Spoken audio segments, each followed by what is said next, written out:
the Bible. Is it hard to understand? When it comes to reading the Bible, the first thing that comes to mind is the fact that this is the Word of God. The seals have been broken, and the truth is here. And when we go throughout the scriptures, when we go throughout extra biblical records, we find that the language that God employed, that He used to create the heavens and the earth, was the Hebrew language. Christ said, I came for the lost sheep of the house of Israel. But yet no one, no religious leader, no religious church out there anywhere can now identify the 12 tribes of Israel. Can we? God is quite simple, but it seems as if man makes understanding Him hard. What are those mysteries? The truth of your book and the truth will make you free. The Hebrew and Bible Academy, you're invited.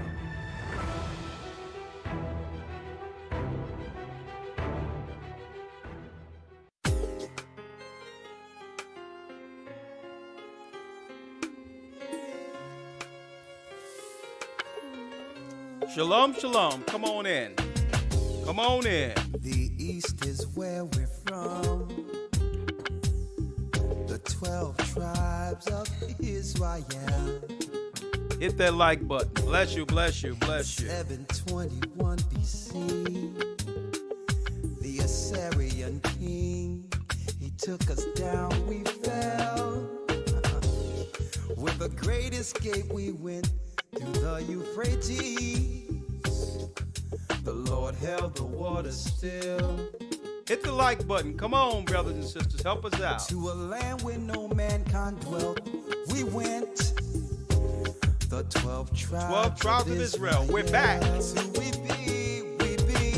Manasseh, the Cubans, Ephraim from Puerto Rico, Nepali from the Isles of Hawaii. The Lord is calling back Israel. Zebulon from Panama, Gad, the North American Indians, Simeon, the Dominicans, the highest gathering Israel. The Arabs and Africans told us at gunpoint. Together our wives and children then sold us. In the belly of these great ships we traveled in fear. By the rivers of Babylon we found our brothers here. A higher gather us in Colombia, Reuben from Australia. Like button. Come on. Hit him. Hit him. The Mexicans. We have a great broadcast for you this evening. The Negroes, Benjamin, the West Indians, Levi, the Haitians. The highest gathering in Israel.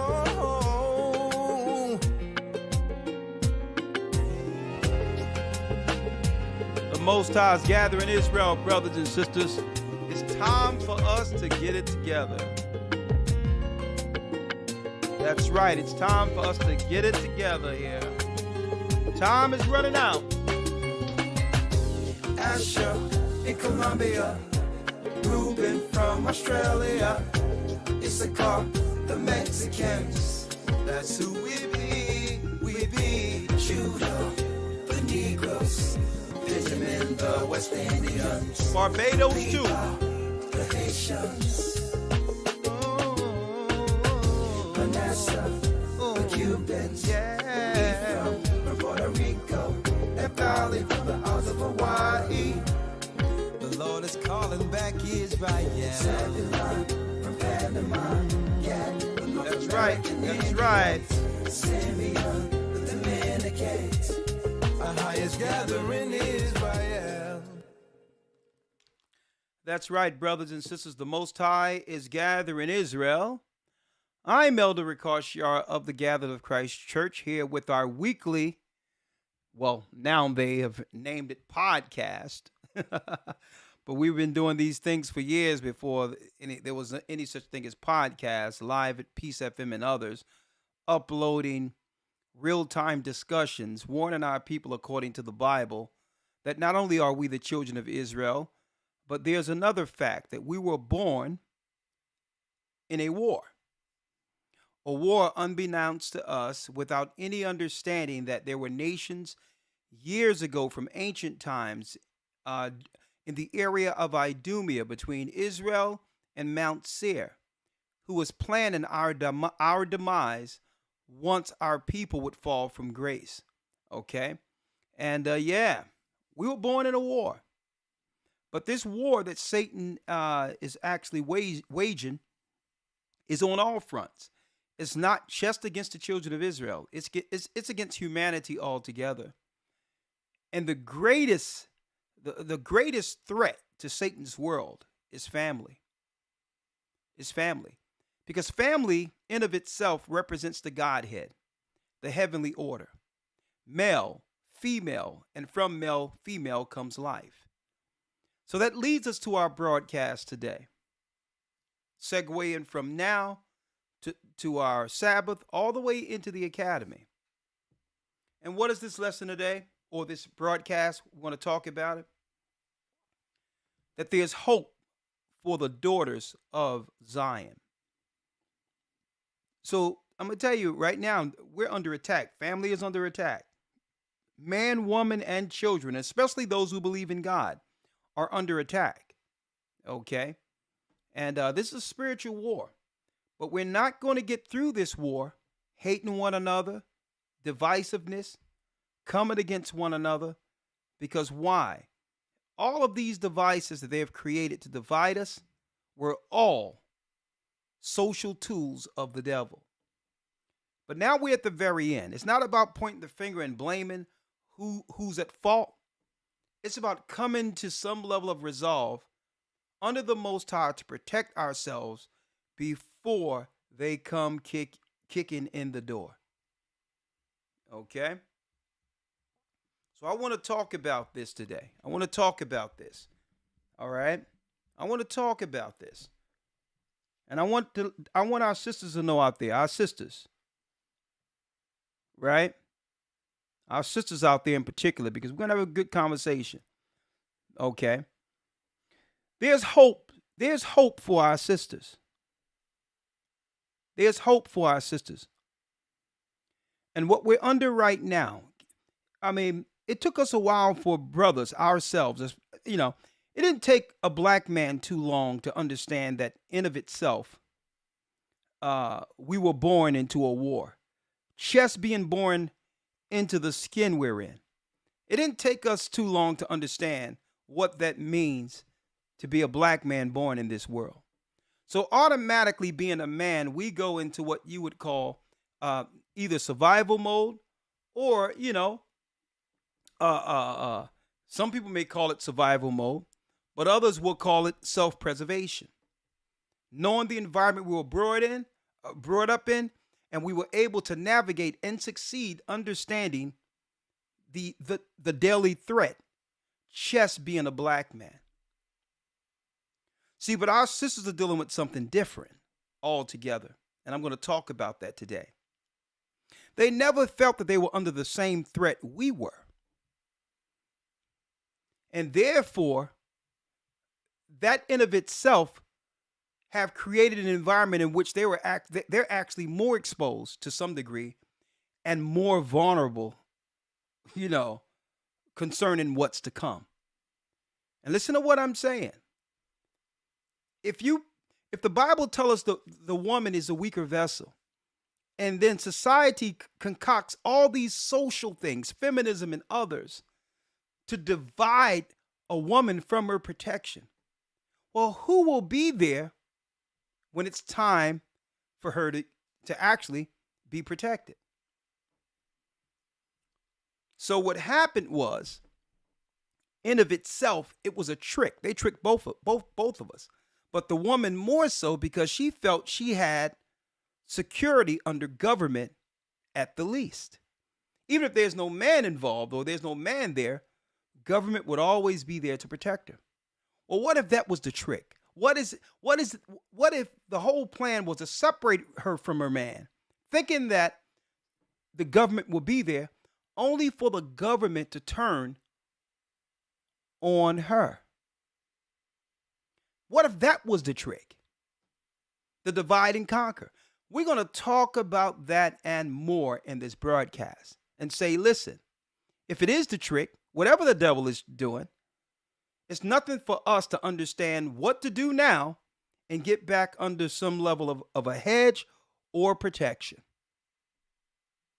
And there's hope. This world is trying to make our sisters believe there's no hope at all. Okay? There's no hope at all. They had an opportunity and they blew it. Men are going other places. Men are choosing other people. Men have thrown up their hands and say, listen, we're done with it. And some women are giving up or have given up. Okay? First, it was swung towards men, where men would give it up and say, the whole world is stacked against me. It's do or die. I'm going to do whatever I can to make it. You understand? And guess what? We understand how that feels. Why? Because sisters, you have to understand. We've gone through it, and we were always in it with you. We were always, and I think the Most High is having us come to this I would say euphoric moment to have us understand that, to pull our pride away and say, listen, finally, we went through all this hell together. And at the end of this, regardless of the fights we've had, the infights and all these other things, at the end of the day, the Most High have placed us in a position within society to admit that we need one another. That we need one another. Okay? Not, and that's what it comes down to. Society would try to create this pride thing to have an individual have a sense of pride in stating that they don't need anyone else. That a man, I don't need a woman, or a woman, I don't need a man. That's only the devil that would have us think that. And I would be the first to admit in this Bible and all this, and understanding this Bible, that we were all played. The man was played and the woman was played. I would be the first to admit that. See, the Bible states, pride cometh before destruction, and a haughty spirit before a fall. It's our pride that would have us suffering, needing help, to have us speak to others, just so that we can look as if all things are good with our peers. Have us stating that everything is okay. I don't need this person, and I don't need that person. And then at the end of the day, we go to ourselves and we understand that what? We're struggling. That we're lying to ourselves only to appear successful amongst others. Only to appear as if we got it going on. Knowing that when we to ourselves, we're struggling. We're hurting. We're lonely. And we can't lie to ourselves, because why? When all the people are gone and there's no phones and there's no internet, guess what? It's those four walls and God in the room. Those four walls and God in the room talking to us and saying, listen, it's time to humble yourself. It's time for you to admit the obvious. It's time to stop fronting. It's time to stop fronting. Let me tell you, we were made to need one another. We're social creatures. We were made to need one another. And the devil played a horrible trick on men and women. I'm going to talk about this today. I'm going to talk about this. And for the first time in the academy, praise the Most High, let me tell you, there's nothing, I've never thought that the academy would be or become what it has become. It's been a godsend. Okay, literally. And it has morphed into this place of Bible understanding that's easy to understand, but also to have conversations and bring forth news and actually interact in a way that slaves didn't think would be possible without some type of overseer or government oversight to try to control the narrative. And this academy, all of the academies, but the academy in of itself has been a blessing. For the first time this coming Sunday, there will be a roundtable discussion. At the church, we're going to have the chairs around. We're going to have the cameras all there. It's studio set, and we're going to have a conversation. We're going to talk about this. And really the topic this Sunday, the ungodly divide between man and woman. The ungodly divide between man and woman. Because there's a divide, everything else in between is getting exalted or attention. Because the divide, it left space for those who would want to switch. As our chasm grows, all the in-betweens are gaining power to destroy family. And we're going to talk about that this Sunday. Roundtable discussion. We're going to pick one family, a husband, wife who've been together for years. We're going to also have an elder, woman of a church. We're also going to have young brothers also young sisters who are single. To be real, we're going to have real-time conversations of what's the landscape, what's the environment right now when it comes to seeking marriage. Okay? What is the pitfalls and what is really the social climate when it comes to meeting someone out there who have the same view and have the same drive towards God that we do. And what is the overall objective for people getting together today, opposed to how it was back in the day? Okay? We're going to have the conversation for about 30 minutes.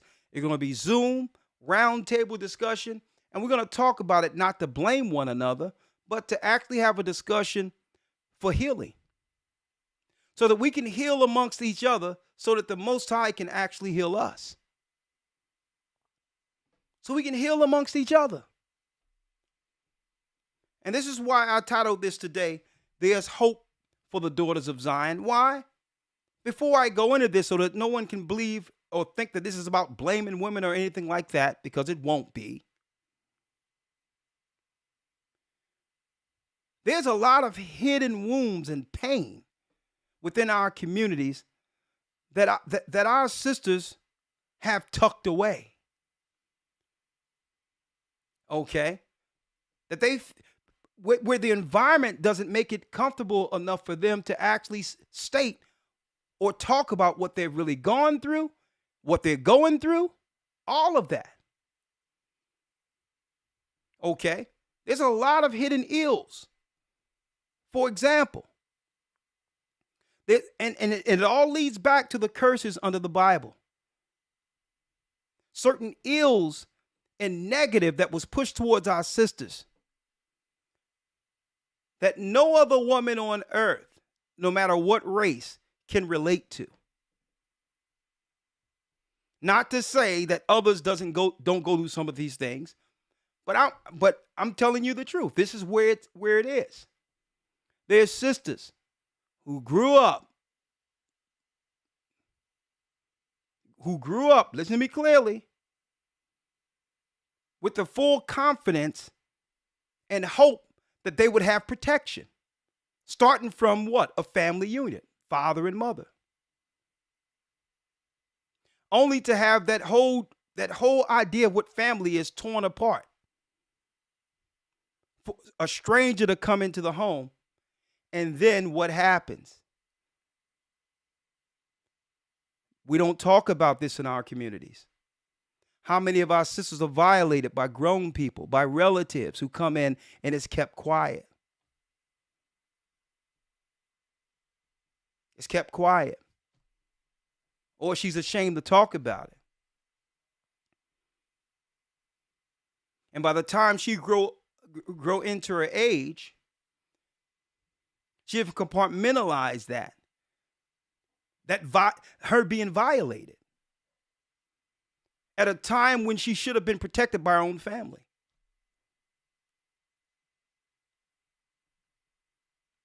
See? So already from a child, she grows with trust issues. If you can't trust the people who brought you into the earth, how can you trust strangers? Even the man who you would deem to be a husband. None of these things are discussed. And that's why Christ says confess. That's why it tells us in the epistles, confess your faults one to another. It's also talk about the things that have been done to you so that you can actually grow from that point.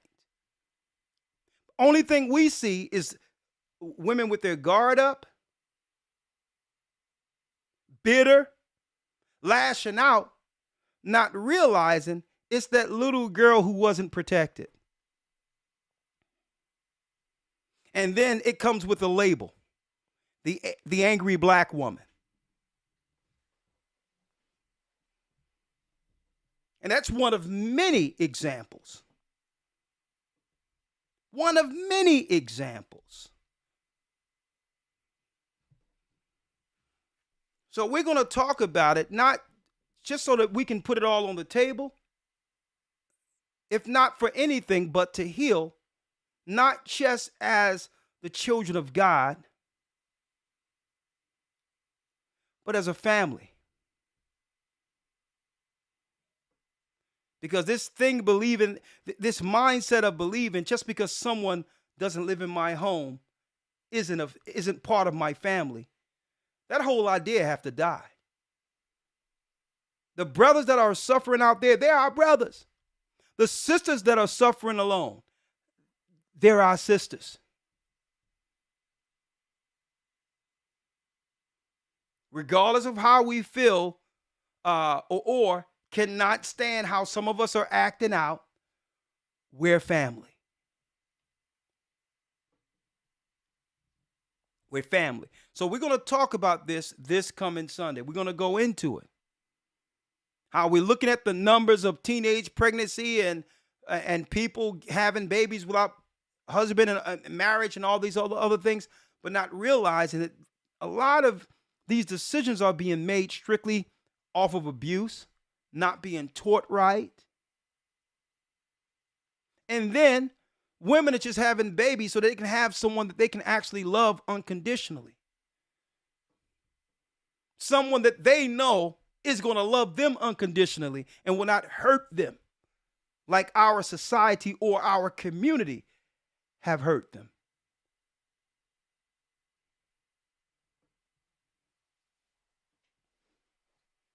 So we're going to talk about this. This thing is going to, it's not going to be about blame. It's going to be about having a conversation that leads to some level of resolve before the army is at the door. Before the army is at the door, because they're coming. They're coming. It's right here. Listen, we into this news. Another thing I like about the Academy, Shapat and others, and we be talking, listen, this keeps us on our toes in the scriptures, looking at prophecy concerning what's to come. So while they have the news about a football player coming out of the hospital and all these things, and I'm glad the brother's well, they're using these news circulations to divert us from what's really going on. The preparation for war.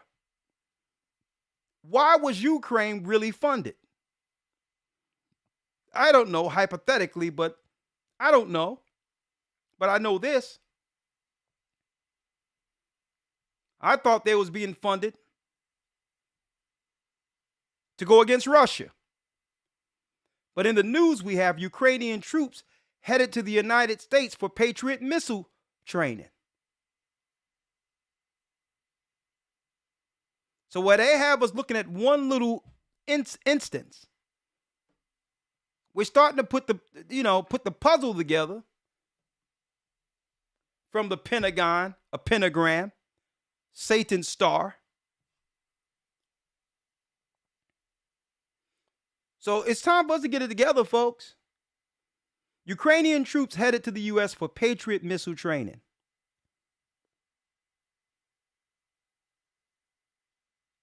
Weeks after announcing the United States would send one Patriot air defense battery and associated munitions to Ukraine, a Pentagon official said Ukrainian soldiers will come to the U.S. to train on Patriot system so they'll be ready to use it when it's delivered. A foreign army so-called training within the United States, if you want to believe that. And this is from the U.S. Department of Defense. So it's time for us to get it together, folks. And it's time for brothers to tell sisters and let them know outright that there's hope for our sisters. Because I'm starting to see what their plan was with feminism, to have the whole idea, to have man hate the whole idea of woman, only to swing the pendulum the other way, to where now everyone will now get behind the man, including government and media, to attack women. And the difference is women are not going to be able to weather that type of storm like a man. Because the Bible says the woman is the weaker vessel. And it's really to destroy both of us. And when the world comes against us, whether it be the invisible or the visible, if we stand together, folks, the man and woman together as God intended, we'll win. We'll win. Let me bring in Elder Lawyer.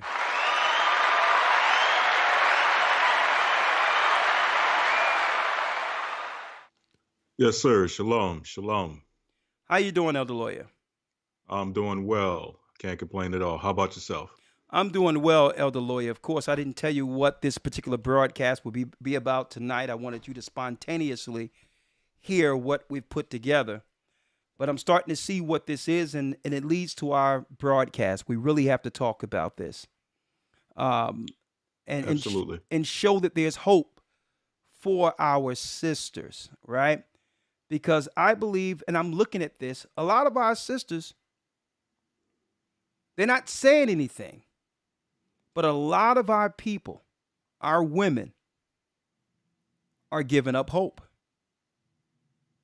Hope of ever having a family, hope of ever having a good man to the end, to to bring forth legacy. And it's showing, and I'm saying it's showing on the outside aesthetics on how less there's care for themselves.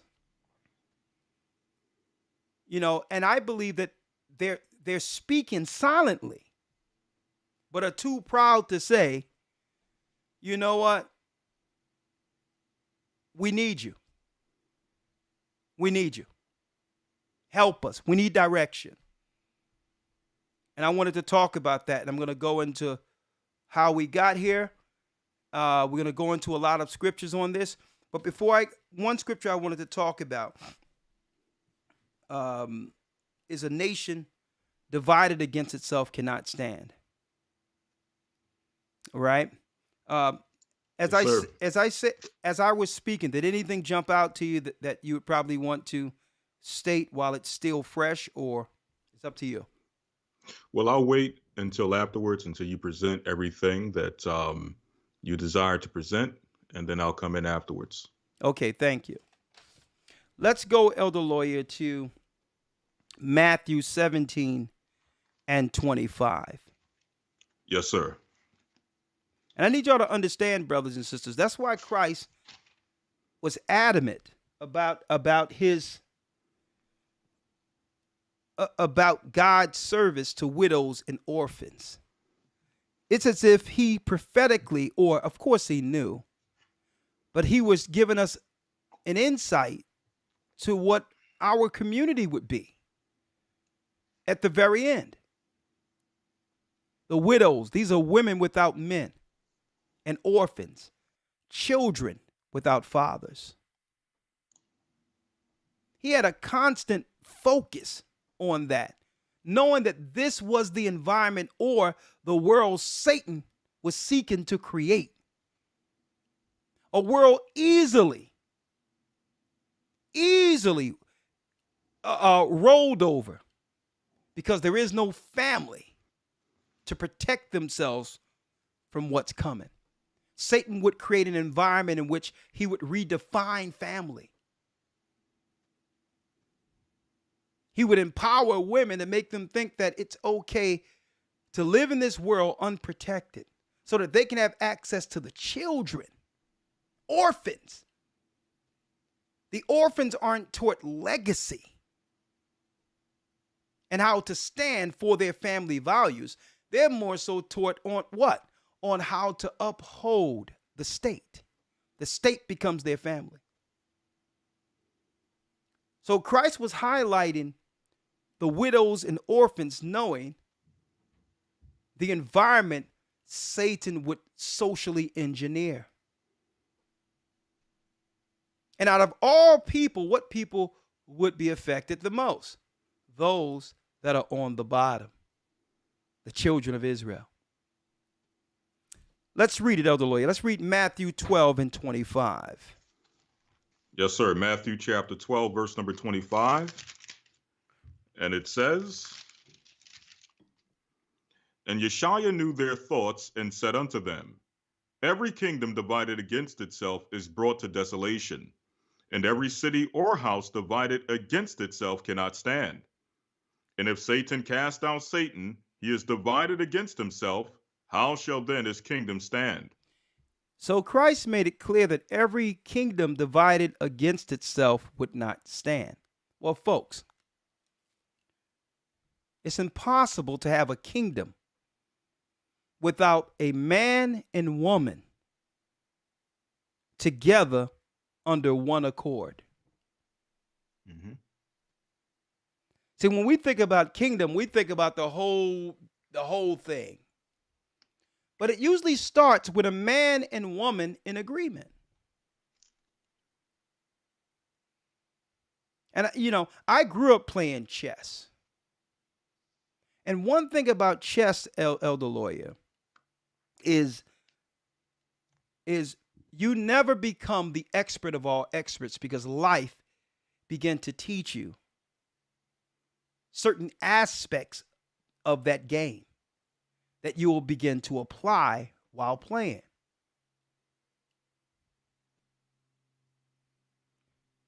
In the front, Elder Lawyer, of a chessboard, you have what? Pawns. Mm-hmm. Now, you notice the pawns doesn't distinctly have what? A distinction between male or female. They're just pawns. The knights are male. The bishops are male. The rooks is really the fort of the whole kingdom on either end. Then you have the king in the middle on the right side, and the queen by his side. Now, when you look at the chessboard, Elder Lawyer, the pawns will work and fight and sacrifice themselves for the kingdom, be it male or female. But when one pawn makes it to the other side of the board, that pawn becomes what, Elder Lawyer? Queen. it becomes any piece you want it to be. Mm. But the king usually choose to have her be what? To have that pawn, because these are just people, or the pawns are really the peasants of the kingdom who are fighting for recognition. Right? So they're not recognized until they're able to advance well beyond these other places with less ammunition and fight their way to the end of the other board. But usually the king decides that, you know what? I'm going to make her a queen. I'm going to make this piece. This is a woman who fought for her kingdom and made it into glory, where the king chose her to be queen. I'm not talking about the queen that's next to him. I'm talking about the pieces that make it to the end of the board, who showed what? The allegiance to the kingdom.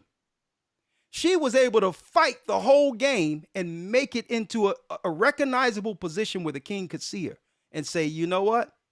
That's a queen.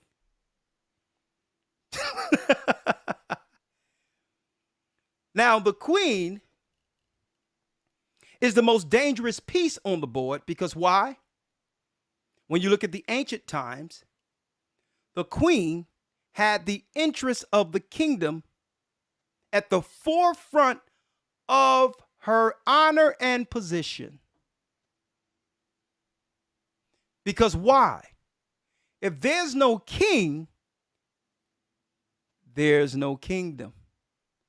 She's not a queen if something happens to this guy. So her popularity, her strength, her purpose is actually encapsulated, intertwined with the glory of this man. And if this man is dishonored, she has no honor. See? So as I look at the chessboard, I realize it was all about what? Order. Every piece on the board playing their position in order to do what? To sustain the kingdom.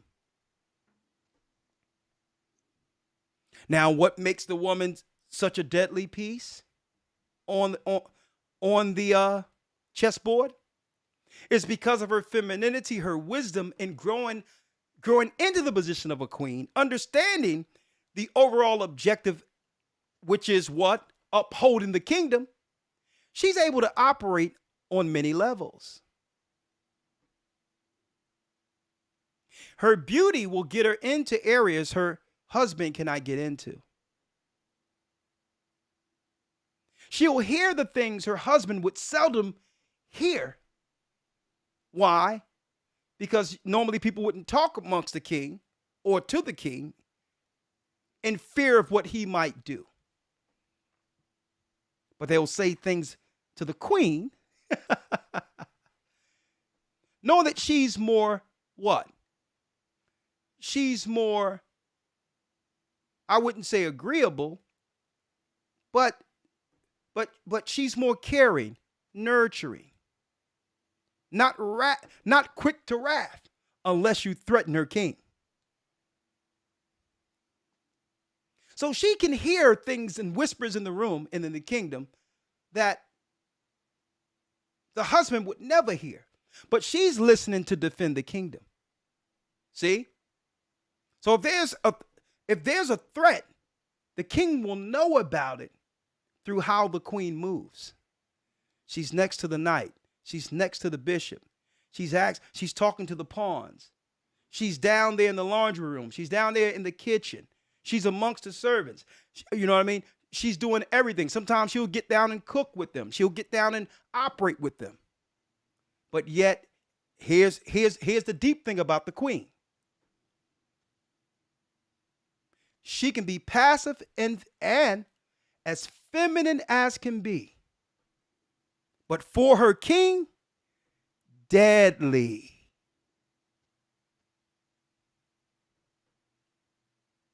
deadly. Now, why am I making this example?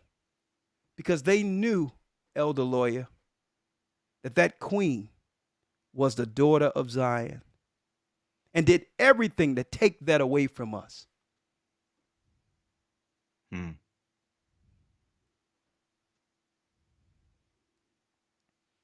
They knew without her, we would be exposed. We, the kings, would be vulnerable. Because we don't have that person next to the wall hearing what's going on to protect us. We're at odds at the woman who was made to protect us.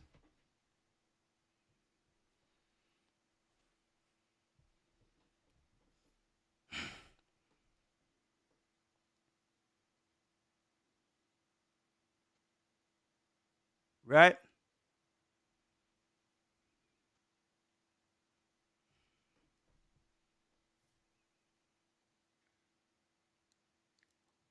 How did we get here?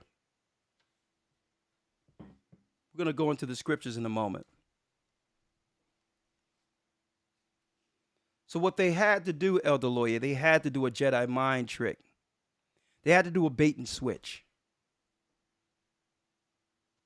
They had to do a bait and switch. They say, well, listen, we can't convince these women to go against Judah.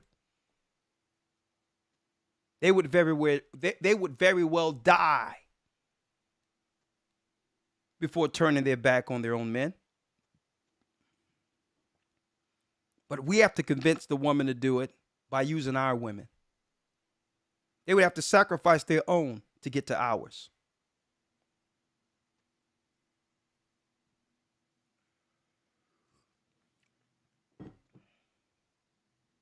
Yeah.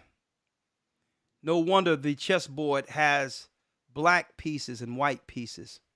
Jacob and Esau. Because I'll tell you this. Esau woman, to protect her king, is also a cunning hunter.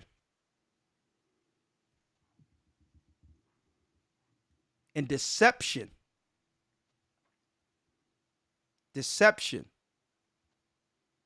is one of their greatest war tactics. Fair use. What happened? Fair use. Now, this is only a segue into what we're going into Sunday. For the first time, a roundtable discussion in the academy. The same time the civil rights movement gained recognition throughout the earth, where our people received sympathy. And overall, there was an overall move amongst the international body to actually make amends for what they did to the slaves, our people. Automatically, a war comes out of nowhere where the sympathy, the pendulums, well before the civil rights movement, a war comes out of nowhere, World War I, World War II. Well, now the sympathy goes to some war of some Europeans over in Europe. So that they can say, well, something happened to us too. Right? Drugs come on the scene out of nowhere. A war, Vietnam War, subsequent to that. And now they're saying, well, while they're weak, let's begin to peel and push the Judite woman and the Judite man. Let's begin to peel them apart. Cosmo Girl. This is where it was. Elder Lawyer, I'm going to let you hear this. You probably heard it before, but we're going to hear this all the way through to hear how they were working on dividing women from men, even if it meant hurting their own people, their own nation. That's why Christ said a nation divided against itself cannot stand. Now, Helen Gurley Brown, the editor of Cosmo, you had some interesting conversations with her and you learned some interesting things you share in your book about how Cosmo got across a certain philosophy or message to women at the time. Right. Can you share more about that? Right. She taught that sex without the kids and hard work will set you free. That was Helen Gurley Brown. She taught what? She taught what? So this was an ideology created, folks, by the devil. She taught what? Can you share more about that? Right. She taught that sex without the kids and hard work will set you free. That was Sex without the kids and hard work would set you free. They sat around a boardroom, folks, the media,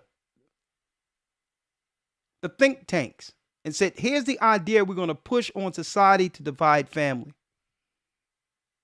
Sex without children and hard work will set you free.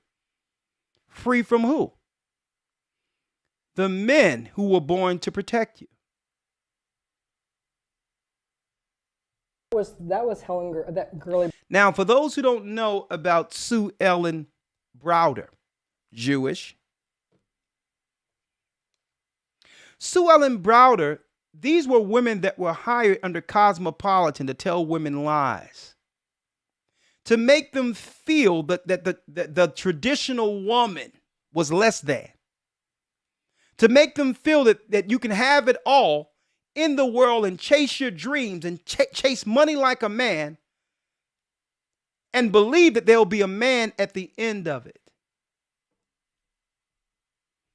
When really they were teaching women to choose the state and their jobs over family and legacy. Brown's philosophy. She was had been a copywriter in California. She was one of the biggest advertising copywriters in the country. She was very good at what she did. And then she took Cosmopolitan, which had been a homemaker's magazine, and turned it into a sex rag, basically. And it was very, very popular in those days. Cosmo was the hottest women's magazine in the nation. And that was her philosophy. Hard work and sex without the kids will set you free. She didn't have children. She was married, but she didn't have children, nor did she want them. She said children were more of a nuisance than a blessing. And you could get married, but you should have abortions, or you should use the pill. And if the pill failed, you should have an abortion. Can you tell me more how she instructed you and other writers, to sell her particular ideology? We made up a lot of those stories. It was just, for example, a young woman, her name is Mia, she goes to Paris, she meets a man on the Champs-Elysees. That night, they fall in love that day. They go to hotel on the left bank, and the next morning, she knows that she's in love. It's all beautiful. It was all made up. There was no Mia, there was no hotel on the left bank. It was all. They would make up stories, folks. They would make up stories to have women in these small towns who are solely happy with a simple life, to make women believe that they were missing out on something. And at this time, these women had everything: husband, family, children, legacy, inheritance. There was no such thing as people dying, having nothing to leave to their children at this time. They made up a story about a girl who left a small town and went somewhere and made it and is doing all these things. And now women are looking at their responsibility, their duty God has blessed them with, as boring, as something boring. Psychology, folks. When these women, they didn't have everything, but they were happy. They had family. It doesn't matter your job. It doesn't matter your finances. Nothing can replace family, folks. Nothing can replace the purpose God has placed us here for. All an illusion. And we created this fantasy world. The Cosmo Girl, at least in the beginning, before a lot of women began to buy into it, the Cosmo Girl was just a sexual fantasy. She was a marketer's dream, however, because she would work hard. And she was on the pill, and she would get an abortion, so they weren't going to have to fire her for being pregnant because she was never going to get pregnant. Okay, she didn't press for working women's rights. She didn't press for family rights. She didn't press for child care. She just worked hard and for the corporation. Basically, she was a man. So okay. then, so it would make sense. I mean, Helen Gurley Brown's sexual revolution. Then, what was abortion to them? How did abortion fit in with their plans? Well, first of all, Helen Gurley Brown, I don't know if she ever had an abortion. She did not get married until she was 37. She was married for 50 years to the same man. But the reason abortion fit into her plans of the way women should get ahead was because she was selling the life that corporate America wanted women to live. So that they could have women working, but they wouldn't have to mess around with all that. So in that way, stuff. pregnant women and moms were an inconvenience to Helen Gurley Brown, just like they were to a lot of employers. There was a secret that nobody knew, is that mothers were not actually in the magazine. You never saw a mother in the magazine. You never saw a child in the magazine. Propaganda is half-truth, selected truth, and truth out of context. It isn't just a bunch of lies. And one thing that people don't recognize about propaganda when they look at it is look for the things that aren't there. The things that are invisible. The mother and the child was invisible in the Cosmo Girl philosophy.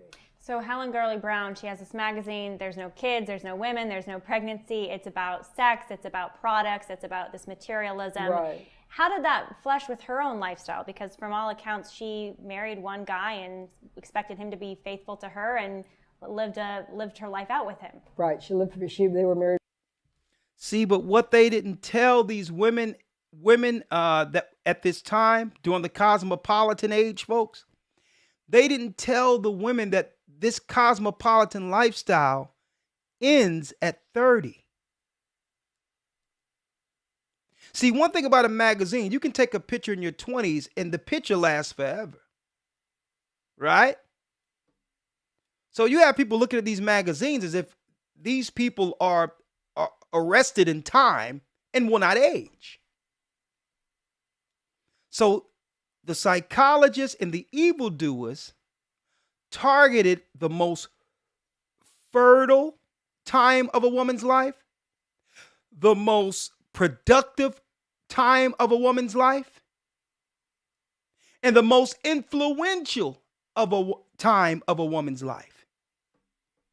They needed to take that and use that all for the state, not for a family. You take away that, you take away future inheritance for the children. Why? Because she's working and spending just to provide a lifestyle of cosmopolitan.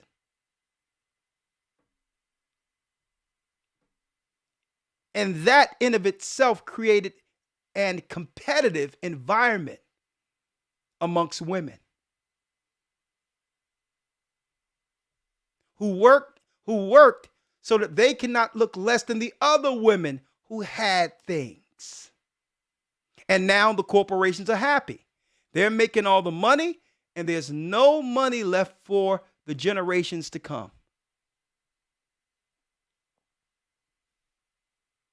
For 50 years. Remember, she didn't get married until she was 37. And Helen said that this was the way she had lived in the beginning. This is how she got so far ahead. She urged young women to sleep their way to the top. Sleep with the boss if he's a married man. And she said it's good to sleep with a married man. Women sleeping with her married husband. So that was more other that people was different. That was should different. live that life. Cosmopolitan, folks. This is what we see online today, Elder Lawyer, they call hypergamy. Use what you got to get what you want in your most attractive years. Lifestyle, That's not her, right. not her and her family. Not her family, not her husband, especially not her husband. Then they begin to sell this dream to destroy our community. At the same time, Shahrazad Ali of the Nation of Islam, elder lawyer in the 70s, began to make circulations on popular talk television programs, like daytime programs like Montel Jordan. I mean, not Montel, Montel. Montel Jordan is a singer. Montel. And Dinah Hill. And she wrote a book, The Black Man's Guide to Understanding the Black Woman. And you know what? At this time, the media made a full court press to discredit and to silence this woman.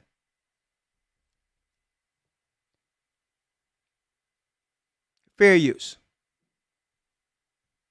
My position is that the black woman's disrespect and rebellion against the leadership and the authority of the black man is the direct cause of the breakdown in our black family structure. Now, of course, there are many black people who consider those fighting words because as black women, we have never been subject to the kind of examination that our men have been subject to since we have been here. We have been somewhat protected and shielded from any kind of critiquing about our personal behavior, whereas our men have always been up for examination. The book is not an attack on black women. I have never said that all black women do everything that I list in my book. None of us have lived long enough to do everything that I list in the book, but most of us do some of the things that I've listed in my book. And I do say that it is not because of generalizations Fair use. that we are all victimized by some of the negative patterns of behavior in the book, but the book just represents our collective contribution. This is some of everything that we have done or that we do daily that contributes to the breakup of our relationship, the destruction of our man, and the failure of our children to be able to function. They did not tell us that all of that being my own person and I'm independent would lead to separation, loneliness, celibacy, and lesbianism.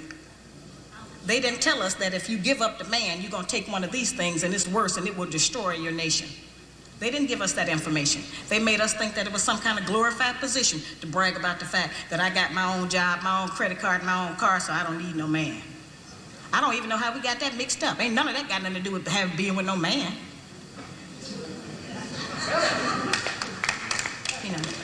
We have some serious relationship problems that nobody has been able to address us on because everybody wants to pretend that this is not going on.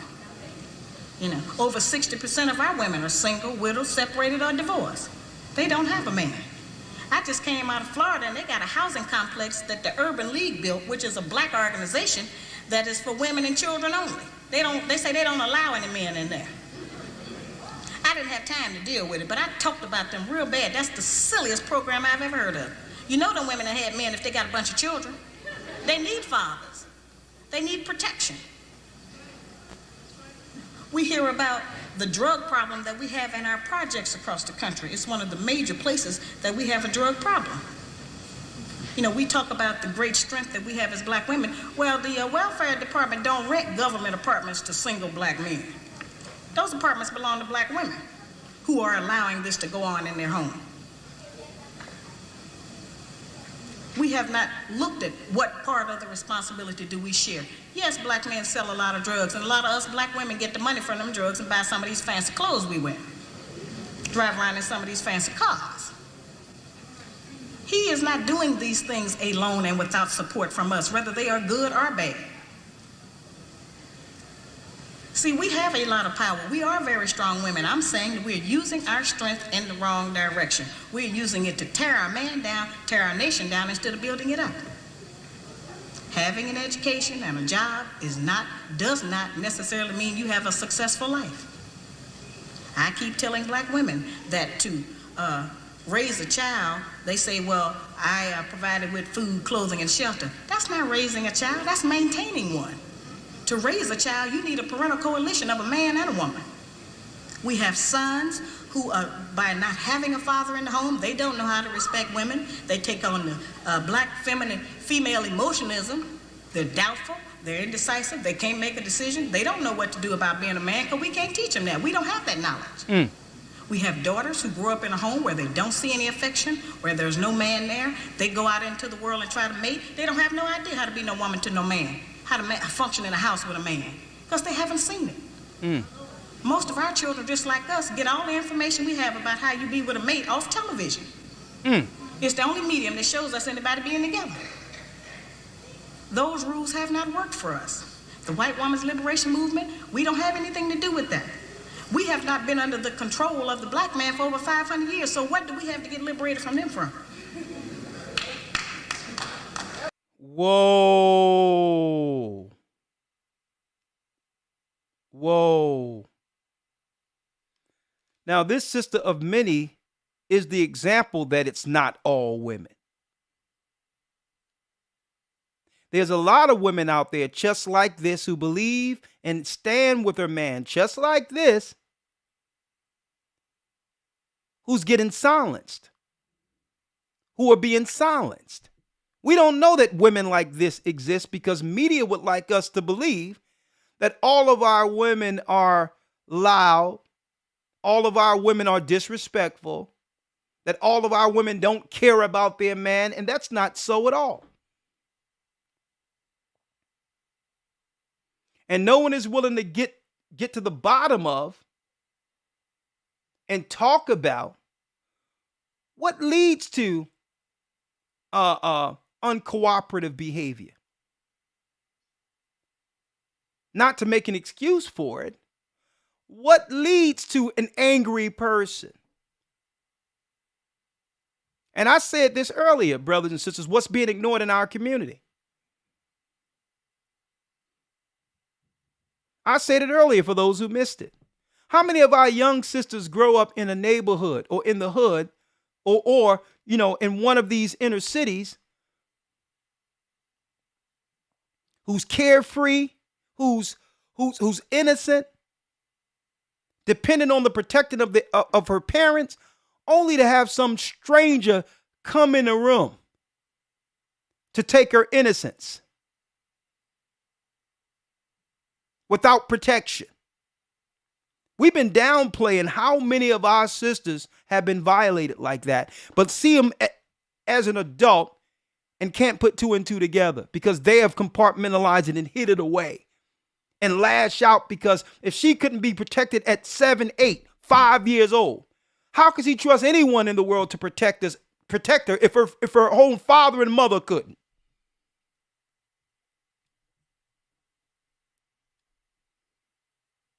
This is the curse of Deuteronomy 28, folks.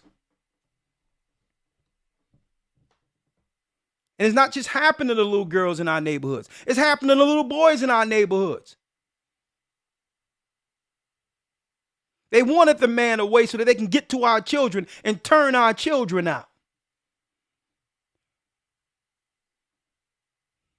See? Fair use. They haven't been our boss. That's the white woman and her man. They're going through that, and that's their business. We don't have any business being in that. They only introduced it to break down the civil rights movement. Civil rights movement started with the black man, the black woman, and the black child standing together, trying to plead for freedom, justice, and equality, and more benefits in the country that they had built. They threw the white woman in there with the women's liberation movement and made it a woman against man thing. That created a big separation between black men and black women because then everybody started going for self. Then they bring the welfare system in and tell us in order to feed and clothe and house our children, we have to give up our man. You have to put the man out of the house. When the white farm wife goes to the government for subsidy for the farm, they don't tell her to get rid of the farmer. They keep that family together. But in the black community, they make it a requirement because they want to keep endorsing into the black community that the black man is no good and that he is not deserving of respect. He is not deserving of us letting him give us any protection or instruction, and that we are better than them. The major responsibility that the black woman has had on the earth for the trillions of years that we have been here has been one of nutrition and birthing children. Those two things have a great deal to do with the survival of any people, the reproduction of the nation, and feeding them the proper food so that they can live. Those are very important jobs. Those are very powerful positions because it puts us in a position to decide who's going to live or die and how slow they're going to die by what we feed them. We have a very powerful position. That's not a small role that we play. We have just been taught to misrepresent and misuse that power. The people who we have been counting on to give us the truth about how to get along have failed. The white people don't know how to get along. They don't have that information themselves. They don't get along with nobody on earth. So they didn't have no information to impart to us about how we're supposed to get along. They change their relationship rules at will. We have, tons of black children around this country that I hear from who have grown. And when she say, in particular, white people change the rules at will, what she mean by that, for those who don't understand, it's all about keeping and consolidating power. So if they have to change the environment through social engineering for self-preservation, they'll do that. There is no one way or a traditional way of keeping power for them. That's what she's talking about. They'll change the environment altogether if they see their power begins to wane or slip, regardless of what the effect it would have on family. That's what she's talking about. Look at what's going on now, where all these genders and all these other things they're doing. It's all to confuse family and do what? Keep power. Okay? Now that people are nipping on their heels and calling them out for all their wickedness they have done throughout the ages, now the only thing they can do is misdirect and just throw everything on the wall, hoping that we'll focus on them destroying society and not what they're doing to keep power.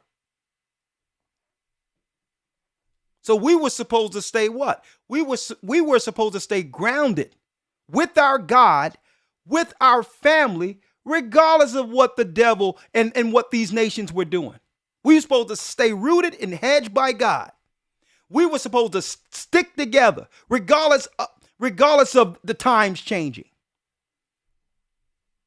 Let them change as the times change. God is already punishing them. That's why what? Their population is dropping for their act against family. They cannot have a lot of children due to them turning their backs on God. We were supposed to allow them to go ahead and do whatever they wanted to do as time went on.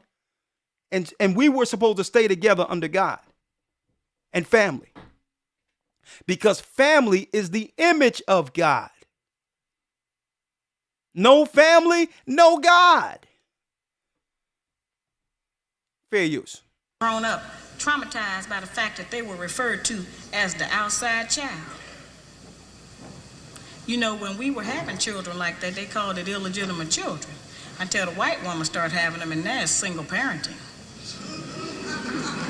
See, they changed the rules according to what they're doing. So I've called on our people to change them depending on what we want to do, what our needs are. There's another need that has not been addressed in our community, because nobody will deal with it, and that's one that God did not create three sexes. We only have men and women. Now, I have not said that we should reject the sisters who try and act like men and the men who try and act like women. I'm not saying to reject them from among us, but they need to be taught. We don't have to accept that as some kind of normalcy, because that's not normal. I'm trying to demonstrate how they have set rules that they have forced us to follow that they don't even follow themselves. They change the rules to suit them when they get ready. We can change them to suit us when we get ready, especially if we have what we have now, which is a failing system. It hasn't worked for us. We don't have to be ashamed that it hasn't worked for us. But we do have to be ashamed of the fact that we keep plodding behind it and not trying to make the corrections that will help our people to survive. He wants to keep us in this condition. He wants to keep us separated from our man. Because he knows that the only door, the only route he has to destroy our black man is through the black woman. And I said that earlier, folks. I didn't even hear this piece of what of this particular clip. I said it. They know the only way they can get to us and destroy us is to take our women away from us. They knew this.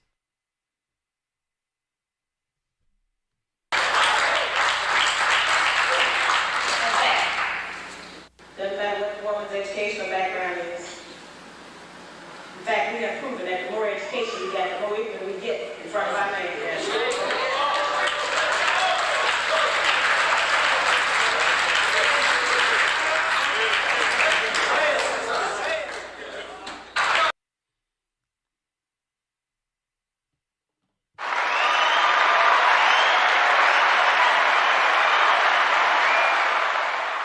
Hey, listen, I have to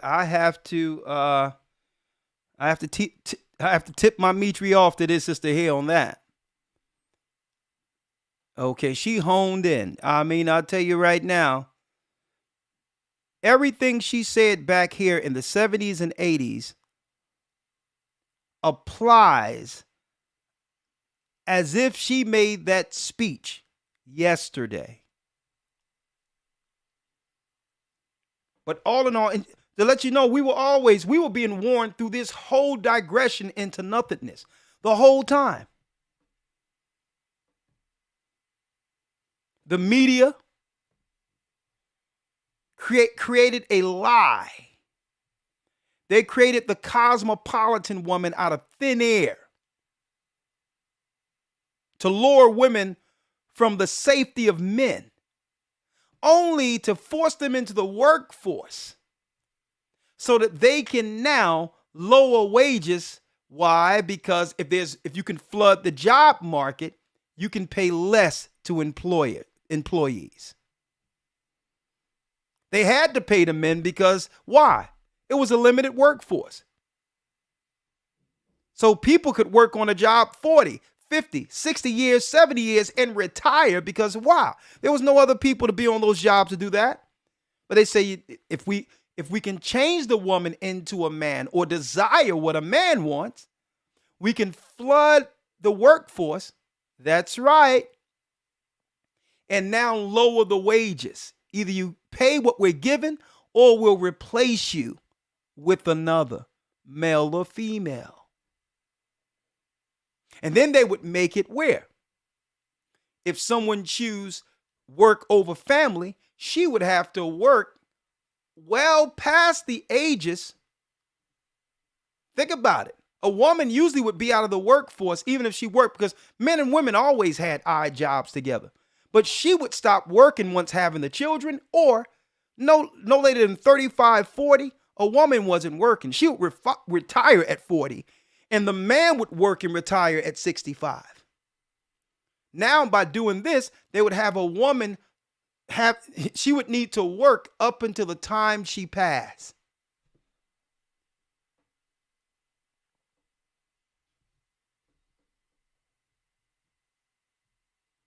Elder Lawyer. Yes, sir. I want to get a few scriptures here, if we may. Absolutely. How did we get here? Well, there was a curse written of in the Bible, Deuteronomy 28, where the hedge began with the curse of slavery, disobedience, because we went against the laws of God and began to follow the ways of the nations. The Most High would place a temporal curse on the children of Israel, our people. And it would, and then through that captivity, it would ferment a mistrust between man and woman. Why? Let's go to Deuteronomy 28. Let's go to where it says, if we didn't follow, what would happen? Deuteronomy 28 and 15, and how they would take our women away from us. Yes, sir. Deuteronomy chapter 28, verse number 15. But it shall come to pass, if thou wilt not hearken unto the voice of the Lord thy God, to observe to do all his commandments and his statutes, which I command thee this day, that all these curses shall come upon thee and overtake thee. Come on. Let's go down to where the women would be taken from us. Yes, sir. Verse number 29. And thou shalt grope in noonday, as the blind gropeth in darkness, and thou shalt not prosper in thy ways. And thou shalt be only oppressed and spoiled evermore, and no man shall save thee. Thou shalt betroth a wife, and another man shall lie with her. Read that part again. Thou shalt betroth a wife, and another man shall lie with her. Now look how emasculating is that. You shall betroth a wife. This happened in slavery, folks, where a man worked and did everything he could to get one particular woman who would bring forth his children. One of the few happy moments one can get under chattel slavery. Only for, listen to this, only for this to happen. The night before the marriage, the plantation owner, master, would call for your bride to be as a reminder of who really owns her.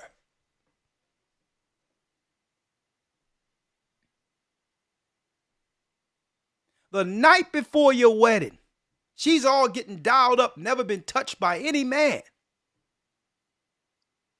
getting ready to jump the broom already, only for two white men to come into the room and bring her and say, someone would like to see you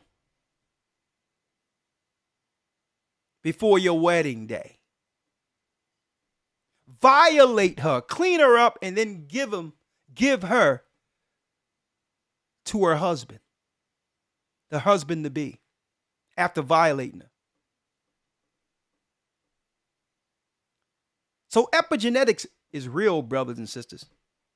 Even though the man did nothing wrong, she'll always see this man whom she married, this strong black man who was born to protect her, as inferior. As inferior. Sending a message to him, not just to her, to the man too, that she's yours because what? I allow you to marry her. She yours because I've allowed it. And then create a whole structure, a whole society, a whole society with that embedded within the intertwined within the fabric of the country, where he'll always deem, the man will always what? Will be deemed inferior compared to those who have enslaved him. Now, I don't want to have to go through the whole Willie Lynch. Read that last piece again. Yes, sir. Deuteronomy chapter 28, verse number 30. Come on. Thou shalt betroth a wife, and another man shall lie with her. And another man shall lie with her. Folks, they were doing other things too. Why do you think Jamaica is so adamant against what they would call the alternative lifestyle of homosexuality? Why do you think that they're so adamant? Well, folks, this is not a conspiracy theory. It's true. It's in one of my books back here also. Jamaica was one of the countries, folks, where if there were undisciplined slaves, men, they would send them over to Jamaica to certain houses where these men would be violated by other men as a form of a lesson, okay? To show them a lesson of what happens to disobedient bucks. And then they would put them back on a ship and send them back to their master broken.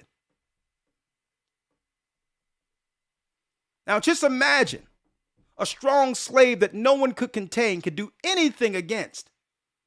Everyone on the plantation feared his strength, only for him to be sent away for 2-3 months and come back. He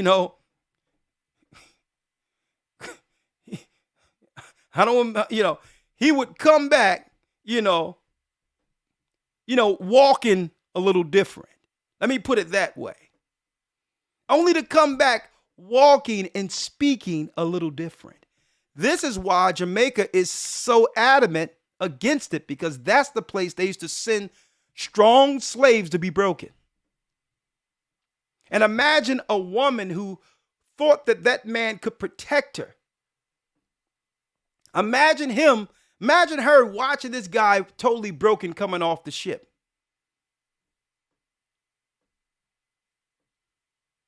Subconsciously, sisters would begin to believe what?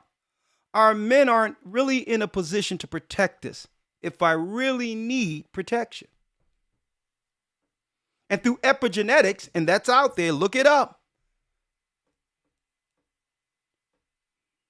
it becomes subconscious amongst our people. And women, being the weaker vessel, usually side with what? Security. Not that what they're doing, some of what they're doing is right,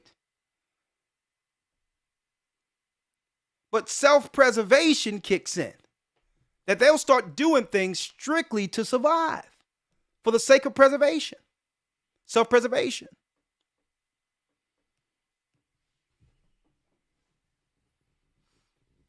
Read that again. Yes, sir. Deuteronomy chapter 28, verse number 30. Yep. Thou shalt betroth a wife, and another man shall lie with her. You shall betroth or be engaged with a woman, a wife, and another man will lay with her right before you get an opportunity to. Imagine going to another man and asking that man for permission, to get permission for your woman. Imagine the psychological play that places not just on you and her, but your children. And that's why Baruch 3:8 says, we're yet this day in our captivity. They have systematically changed the game a little bit, but it's still the same.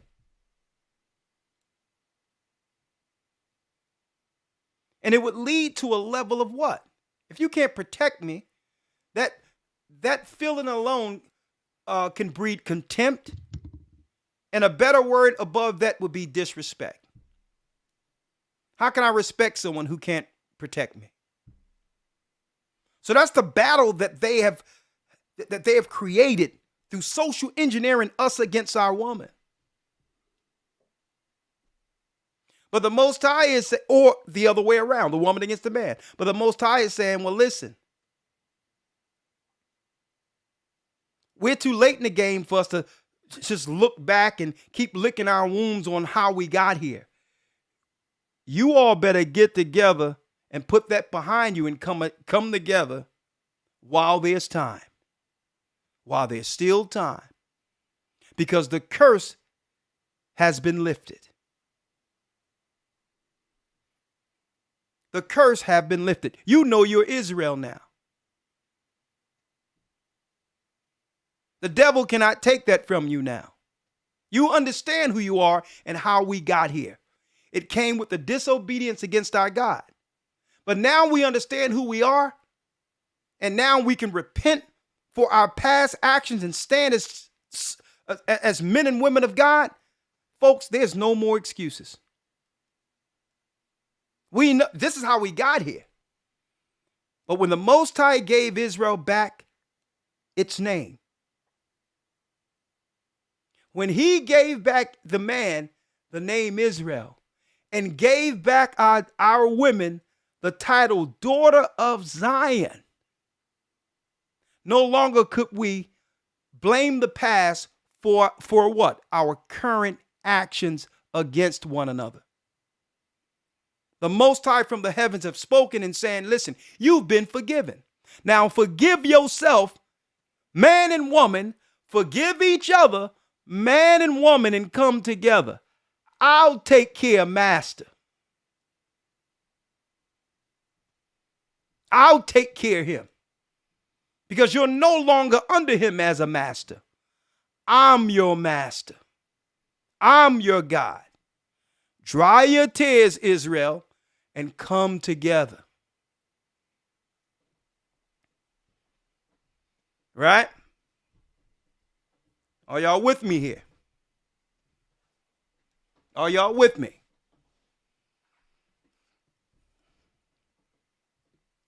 Elder Lawyer. Yes, sir. Let's go to the scripture where it says, when a woman goes from a man, even it tells us in Ezekiel, it says that when she goes with others, she's no longer desired, but yet the Most High have forgiven and taken us and have took us back.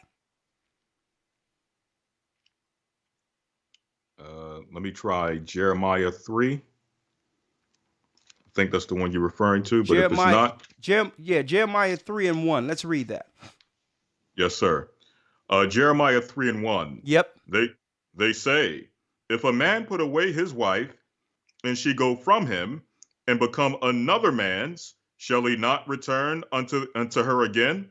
So it or says, shall he return unto her again? It says when a woman has a man and go to another man, usually a man will never take that woman back.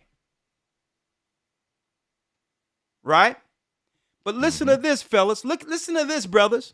Listen to this, family. Come on. Shall not that land be greatly polluted? Come on.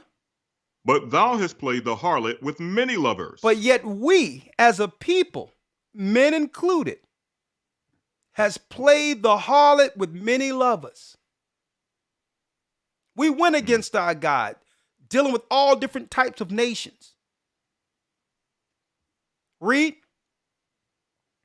Yet, return again to me, saith the Lord. But yet the Most High allows us as a people in sin against him on earth. Even though we've done wrong against him, the men, he allow us back. The women, he allow us back. Even in our darkest moments, he forgives us. Why can't we extend that forgiveness to each other?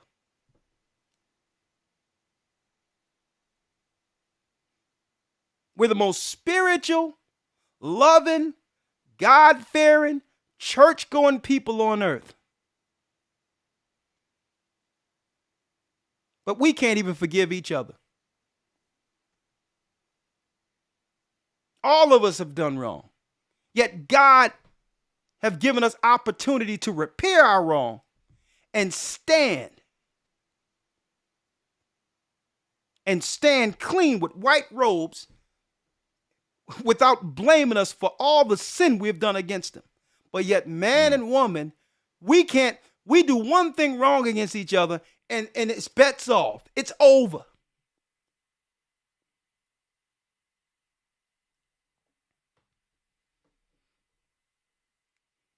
And there's another layer. Sometimes I believe, and I'm going to go into the scriptures on this, this coming Sunday. The reason why it's so hard to forgive others is because we have individuals, all of us, a lot of us are dealing with this. It's hard for us to forgive others because we can't even forgive ourselves. Mm-hmm. We can't even forgive ourselves. So it makes it hard for us to understand what that is, to utilize it and benefit with that spirit to actually forgive someone else.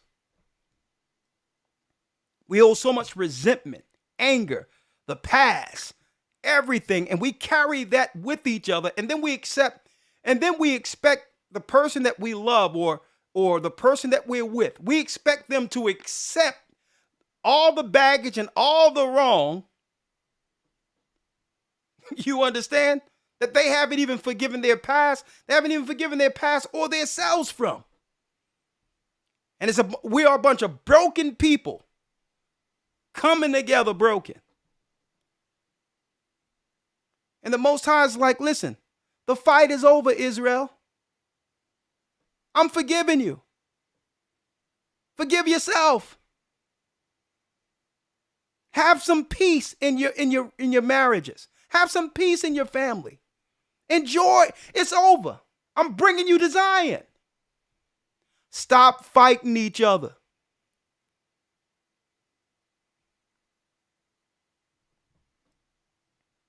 All the anger, the fighting, the resentment. With that same time we can be loving each other, what happens?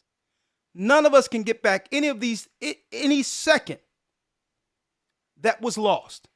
We can't get back yesterday, and we can't get back the time past. Why waste it fighting one another? Now, I'm going to swing back to, real quick, because I don't want to talk about everything I'm going to talk about Sunday, because it's a Sunday roundtable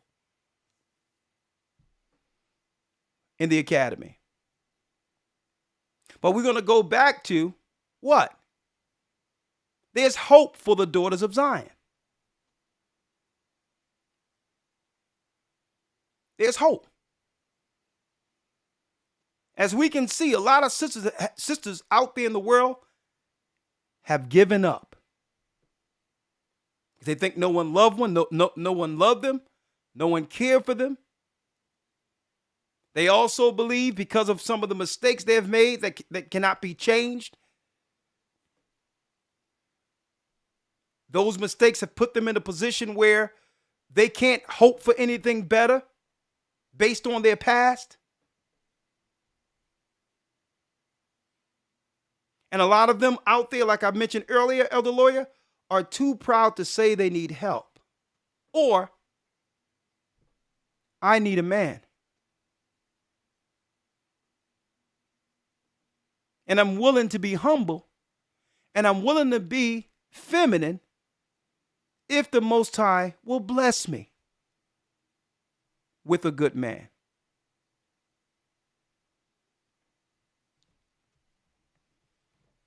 That's Jeremiah 3:1. Mm-hmm. Elder Lawyer. Yes, sir. Jeremiah chapter 3, verse number 1. Come on. They say, if a man put away his wife, and she go from him, and become another man's, shall he return unto her again? Shall not that land be greatly polluted? But thou hast played the harlot with many lovers. Yet return again to me, saith the Lord. Look at Lift that. up. Go ahead, Elder Lawyer. Yes, sir. Verse 2. Lift up thine eyes unto the high places, and see where thou hast not been lying with. In the ways hast thou sat for them as the Arabian in the wilderness, and thou hast polluted the land with thy whoredoms and with thy wickedness. See that? And the Most High is saying, well, listen, I'm willing to forgive your past and the things you did, but you have to come back. You have to come back under the level of righteousness and my law. I'm going to tell you what they sold to our people. What they sold to our people, and we've purchased it to the fullest. We've taken it in. And this spirit alone is destroying our people. And what's that? The do as thou wilt philosophy. Mm-hmm. That's an Aleister Crowley, Satan's son's philosophy that's under some oaths through Freemasonry. Hey, see what I'm looking at here? The Origin of Freemasonry in the Knights Templar, the original book I have. It shows, I broke it down in the academy, the Kaaba stone, the Edomites and all that had the Kaaba stone before the Arabs did. A satanic rock that they put in a place where Satan come and operate and deal with their spiritual leaders. The imams are Satanists, the same as the Pope. They're Satanists. And I'm going to tell you that it goes into the different rites and all that. The Knights Templar are your modern day Jesuits, your modern day apologetics who try to act as if they are Christian apologetics. They're satanic Jesuits. And they have always been stirring the pot to destroy family, aimed mainly towards, at the end of it, targeting us, the 12 tribes of Israel. Predominantly, Their greatest target is the black man, the so-called black man and black woman. Judah, Benjamin, and Levi are their greatest targets. And the black woman, the daughters of Zion. So this is why they have us infighting with one another, especially Judah. Why? The black men in America is Judah, because they know once we fall in line, all the other tribes follow suit. They all fall in line once we fall in line.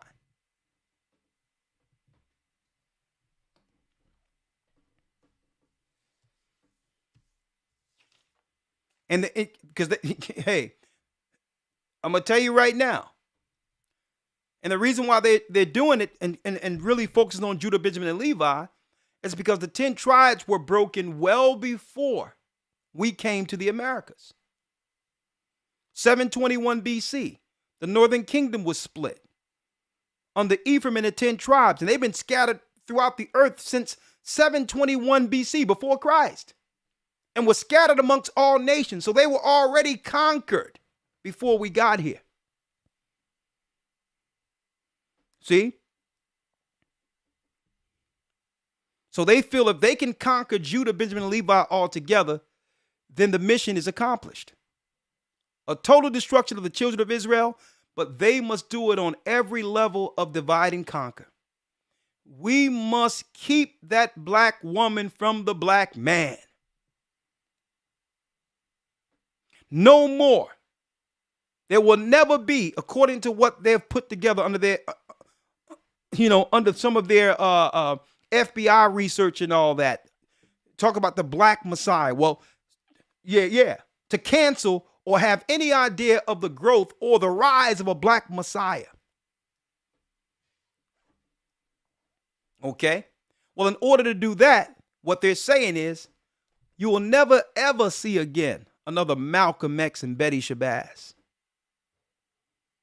You'll never, ever, ever see another Martin Luther King and Coretta Scott King. And I need y'all to check this out to show you how deep this is. You showed me a black woman more educated than Coretta Scott King. Right? I think they met in college. But not once did she use her degree as some type of leverage for a position within her marriage. Her intellect and education was used to help meet and bolster the power that was through her husband. They got that whole thing twisted.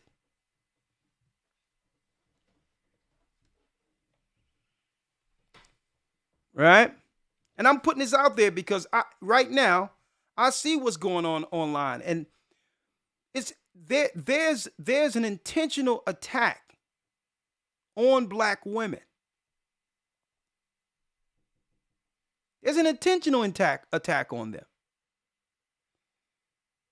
And the government is allowing it to happen because the pendulum have swung. Now that we see what feminism has done against us, men are no longer participating in the feminist game.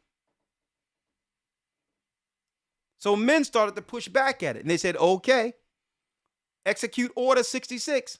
Let's attack the women then. If men ain't getting with women like that and having children with them, where the state can come in and now control the man from being able to grow by having the money, divided between another family of the woman and the state. If men are no longer participating in their own demise, then we must switch the game. Men are talking about going into other countries and doing it that way, trying to throw things off. So they're like, hold up, we're not trapping them under the state anymore. And it was like, well, what can we do? Attack their women.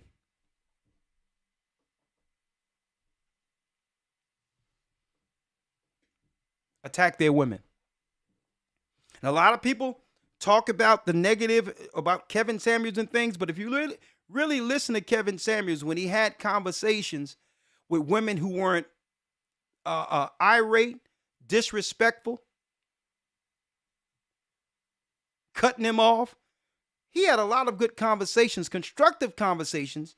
And if you really were listening to him, he was trying to help women. He said, I don't care about what's going on with white man and a white woman. That's on them. We need to do things to fix our people. That was his focus. If you really listen to him. He was talking about bringing class back, honor back, shame back. Not that he wasn't saying anything that men weren't thinking, but wasn't saying anything. But you know how the devil works. Who knows how he was pushed out of the way. But after he was gone, there's sites popping up everywhere, just shaming and attacking women.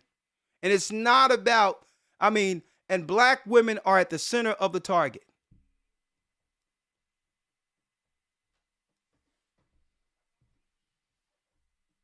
And that's wrong. That's wrong. Whether it's correct, whether we have reason to state that what's going on in our community with women has gotten out of hand. Whether or not, folks, I'm going to tell you that right now. Whether or not we have reason to understand what's going on in our community has gotten out of hand. As a people, we are supposed to fix things in-house. We're not supposed to let other races and other nations see our shame and get in on the shaming. That's wrong.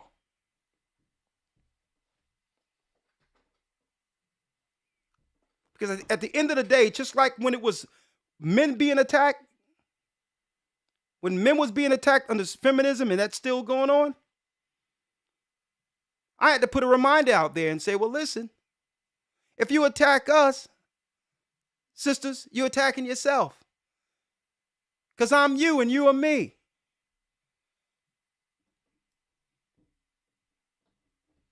And it doesn't matter the shame or the ills I point to. I can't utterly exclude myself from the behaviors of my other half.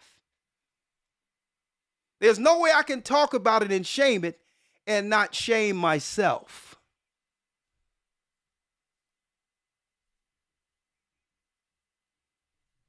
We're in it together. And it's vice versa. We're in it together.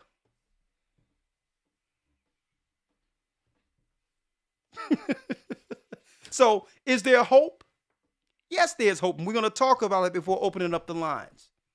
What can we do to come to some resolve? Now, we got a round table for the first time in the academy, week 7. So, we're going to talk about it there, an open dialogue. But Elder Lawyer, there's a few things I'm going to go over. But before I do that, is there anything you would like to say?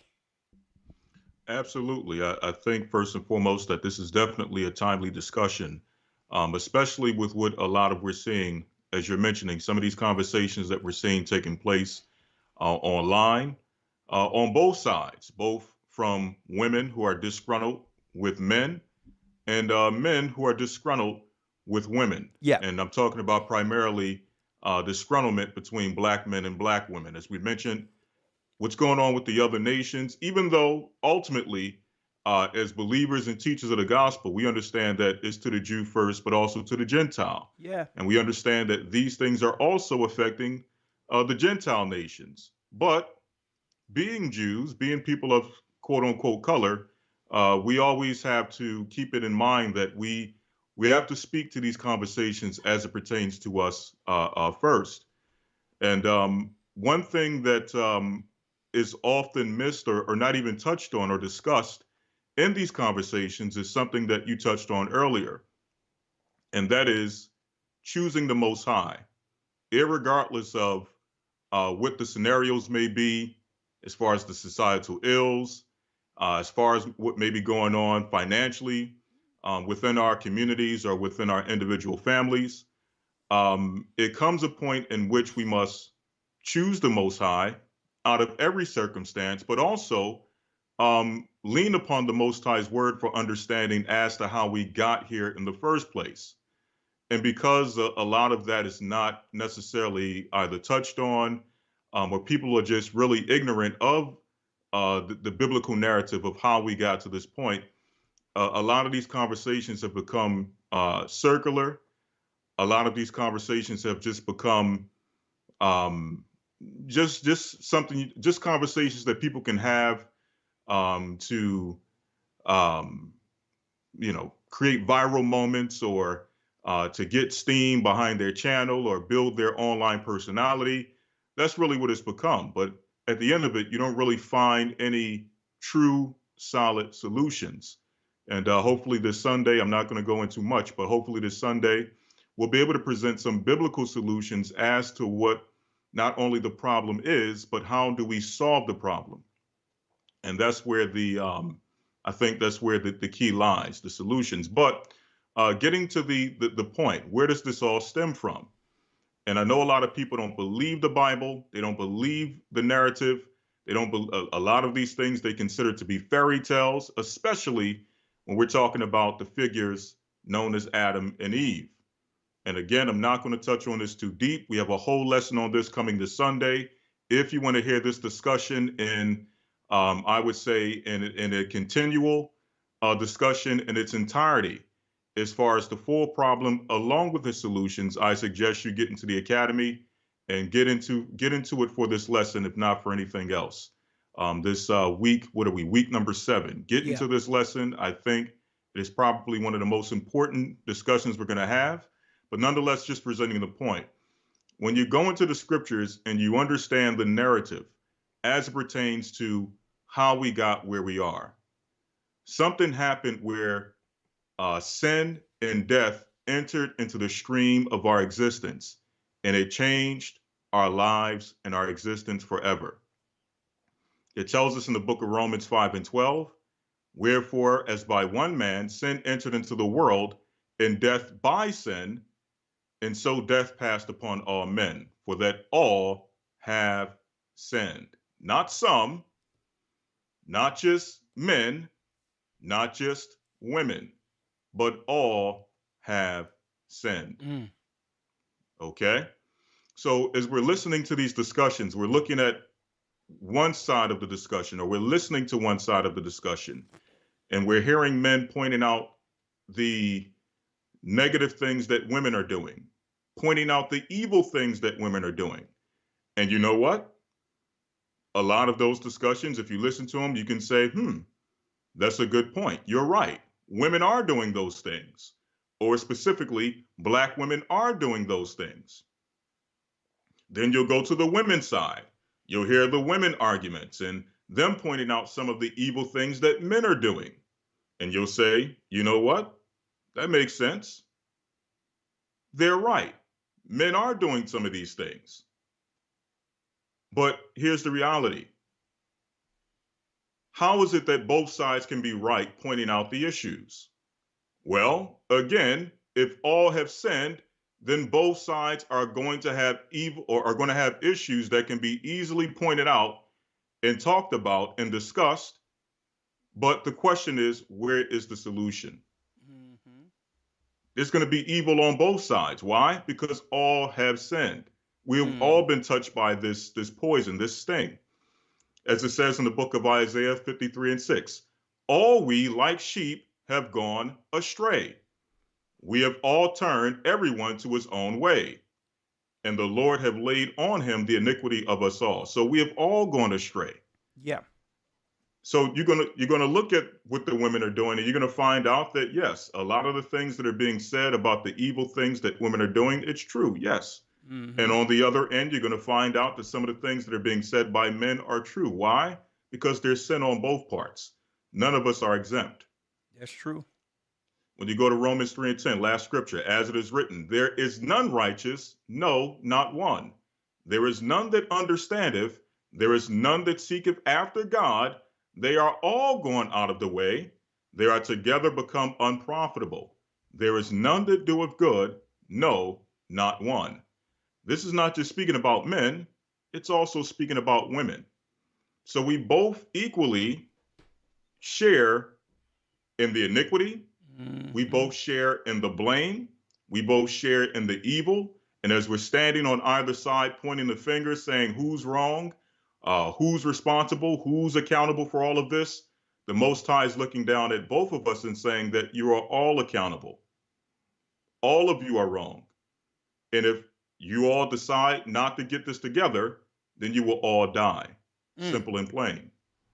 So as you're mentioning, the solution is that we need to figure out outside of the problems. We know what the problems are. We see what the problems are. We see how the serpent entered in. We see the agents that he used to bring in the propaganda and the ideologies and the things that would divide us and separate us.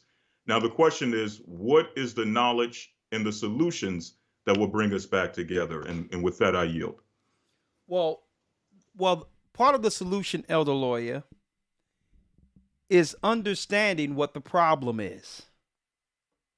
Right? You said sin. Right.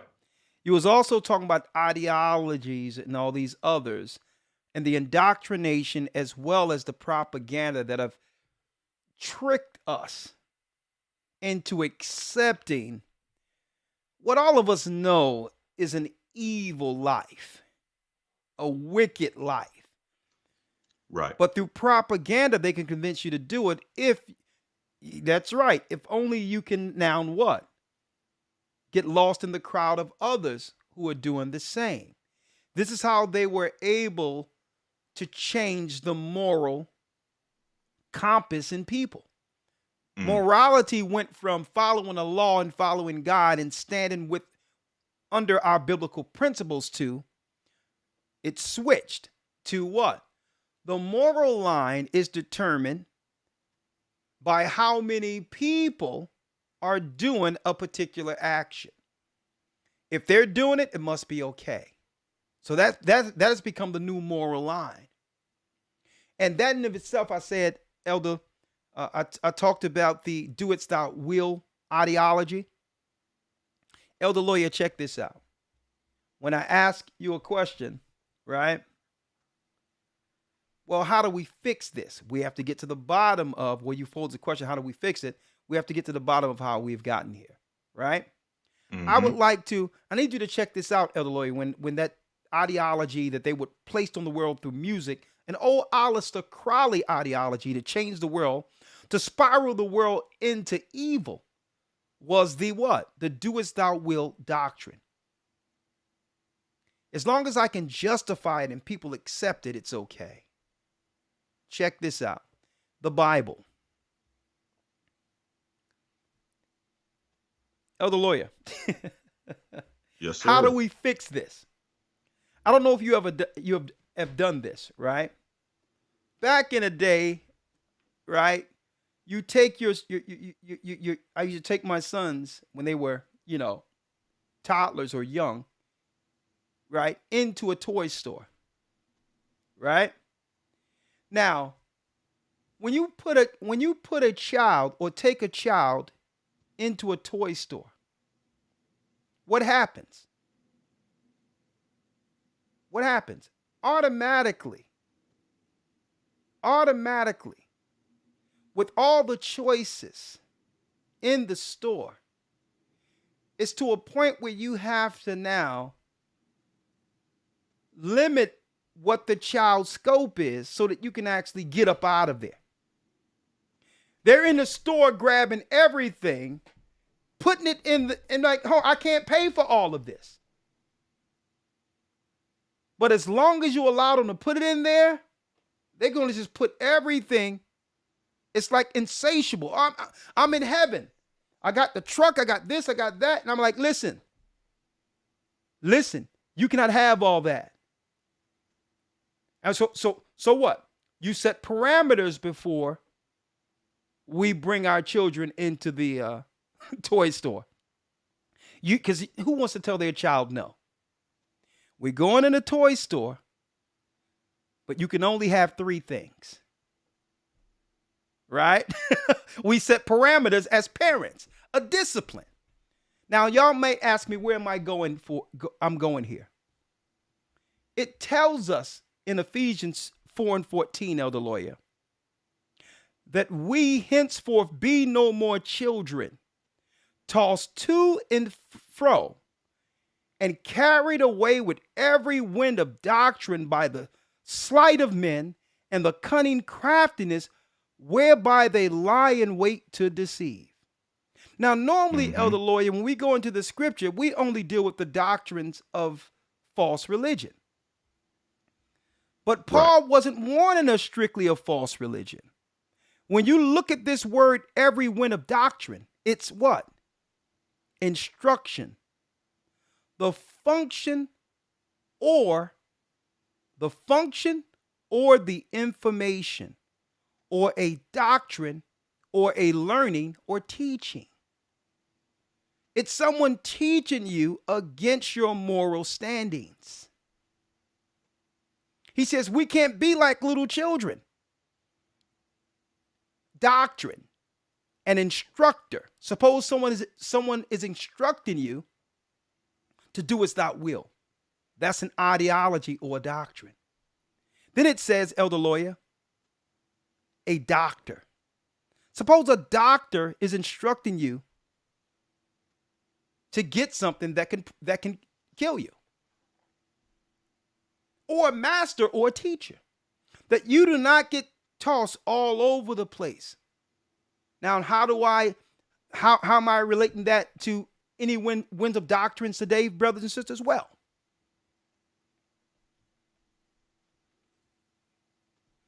first of all, and this is for the sisters, we have to come to a conclusion and understand. Here's the hope. And admit we cannot have it all. We have a short time in this life at our peak to get what we want out of the store and leave. And what's bad about this current society, they made the whole internet, the whole world, a playground to a degree where people believe they have what? Infinite choices. Not willing to settle down with one in fear of what I might miss.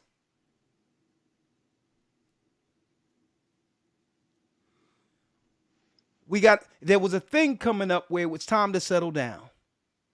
That's what we called it. But the internet won't allow people to settle down. Because why? That's right. Attention has become a drug. And if I'm exclusive, I have to give up all of this attention to live what once was a traditional, healthy life that has now been relabeled under their doctrine a boring life.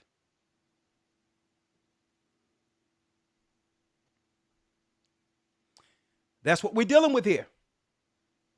And time is still ticking and the armies are getting ready. We have to settle down and pray that this one out of everything else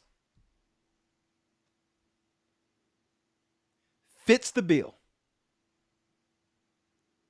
Okay? We have to get out of the store. That's why the Bible says we cannot no longer be like little children, sitting there scrolling, and because someone like you and all this stuff, this is not a store. We're no longer children. Paul says, when I was a child, I thought like a child. I act like a child. But when I came of age, I put away childish things. We can't have it all. Grown people choose.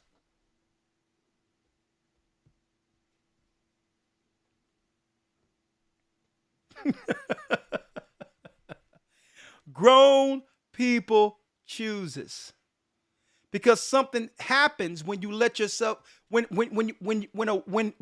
people in general, but especially when a woman have too much liberty. She loses herself. She loses who she used to be. Her innocence, her purity. You have to get out of the store. And I hear this all the time, Elder Lawyer. Why should I have to settle? There's hope. But that hope is settling with the one who wants you. That's what it is. Because the one that wants you, that's willing to strive and do everything to get you, he's the one who will appreciate you. Okay? He's the one that who would thank the Most High that he's gotten a woman that he didn't think he could have. That's the man that's going to appreciate you. But the man you're chasing, no. You got to get out of the store.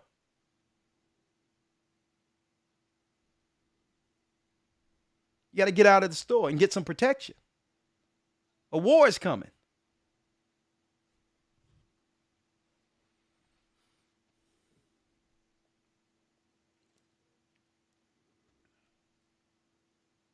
Now, Elder Lawyer, this pale in comparison to where we're going this Sunday. I wish the day was Saturday, to tell you the truth, because it's the first time we've ever done anything like this. But, Absolutely. Let's go to the virtuous woman. Yes, sir. And then I'll open up the lines. I can only do 20 minutes on the lines today. And then after that, because, there's so much between now and Sunday we have to get together. But Elder Lawyer, I can see how any of us can be baited in to these attacks. Not realizing when we look at the curse, that the curses that's written of in the Bible, that if we're the people of the curse, we're the last people who need to get in on shame and attacking our other half. I mean, it's low. We were low-hanging fruit for a long time and didn't like how it feels. And now we're going to get in on just destroying our own women and talking down and just showing their shame as if it's not a reflection of us. So it's time to move this thing to its proper perspective and come with solution and talk solution. And I know there's a lot of things on the surface when people talk about the hair, the nails, and all these things, and this, that, and the other. Like, listen, all those things can come off. All those things could listen, all those things can go away. Okay? A sister or a woman have to feel secure enough, protected enough, loved enough to actually just release all that stuff and say, listen, I'm good because you love me like I am. Okay? I don't need all this. Okay? But it takes the man to lead her through that trouble. A man to lead her through all that, and so that she can openly discuss her childhood, what happened to her, what led her down the road where she began to not love herself like she should. I'm going to tell you, it's an orchestrated effort on either side. Okay? It's an orchestrated effort that we're going to need to help one another and stop shaming one another. Because how many times we have seen a brother who didn't have it all together. He was still a work in progress. The world was beating down on him. And you rarely hear about that sister who's seen something in that man at his lowest state and seeing that diamond in the rough that the whole world sees now in honor and respect, not realizing she seen it and was willing to be patient and do what? Carve that man into that diamond. You very hear about how much patience women have with men who didn't have it together at first.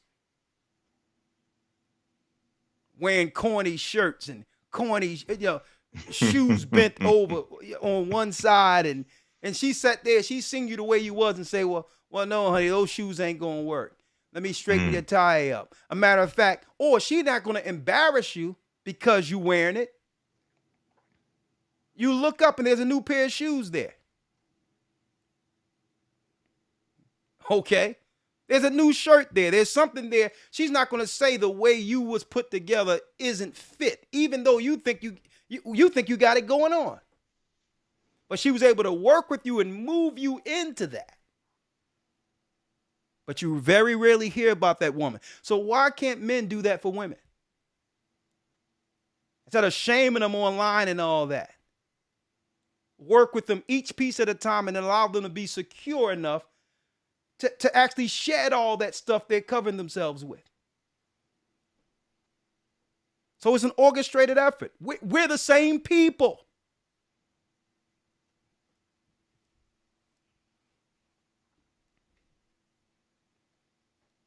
It's a shame because at one time we were all together.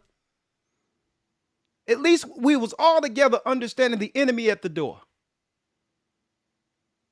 We knew the injustices, how they looked, and who would knock on our door to try to tear our families away. At one time, we were together understanding the enemy. And it's come to a time, let me tell you, they played such a psych job on our people that we hate one another, man and woman, more than the people who have been attacking us since we came here, since we were brought here. They put a mind job on us. But the Most High is putting it out there now and say, listen, we got a short amount of time to get this thing together. A short amount of time to get it together. Stop hating each other. Respect the time we have with one another, knowing that people are dying all over the place. And here it is, we're wasting time fighting one another. It's time to take the time we have to care for each other and love each other and appreciate this time because it's precious, not realizing how long we have on this earth. Okay?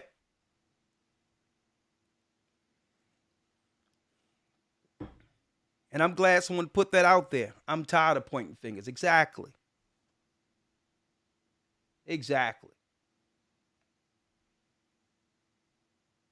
Everyone just need to own all of us need to own our own stuff. Right. Elder Lawyer, let me open up the lines, okay? Yes, sir. Yes, sir. Let's open up the lines. And we'll go into this more this coming Sunday. Hold on.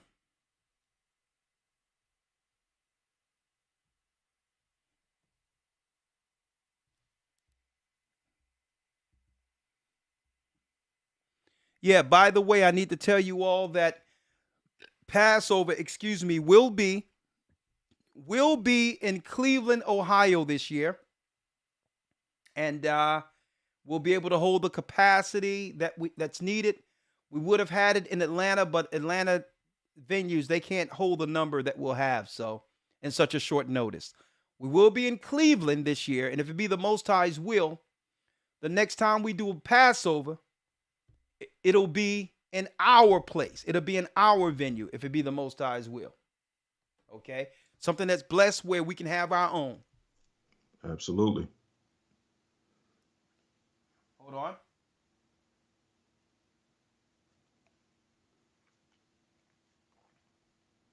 I'm going to call in real quick.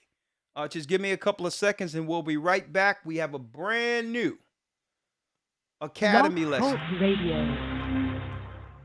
Welcome to Blog Talk Radio. Please hold and you will be able to listen to the show. We have a brand new lesson. It's titled The Ungodly Divide Between Man and Woman. And guess what? The enemy isn't stopping with just black people. I'm going to tell you that right now. The enemy is decimating all families. Targeting those who believe in God. Okay? So give me 1 second. So we're not going to make this, this weekend. We're not going to make this primarily a black man, black woman conversation, more so than preserving family alive. Right. Because there's a lot of these white women that are just off the hook. So this ain't talking about no just black women. These women out there, boy. I don't care if you're Asian, whatever. These women are on something else, right? So, and their men are complaining and all that because why? The do-as-thou-wilt philosophy have utterly eradicated women, especially in the Western world. All right? So hold tight. We'll be right back with the calls. 515-605-9327.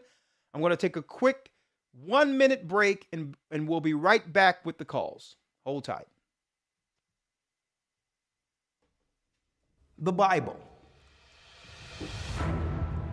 Is it hard to understand? When it comes to reading the Bible, the first thing that comes to mind is the fact that this is the Word of God. The seals have been broken, and the truth is here.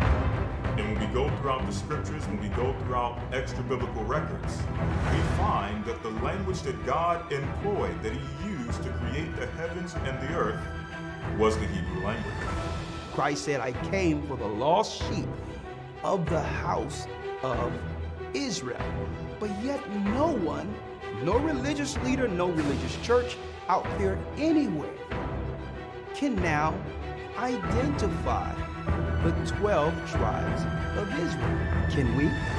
God is quite simple, but it seems as if man makes understanding Him hard. What are those mysteries? The truth of your book and the truth will make you free. The Hebrew and Bible Academy. You're invited.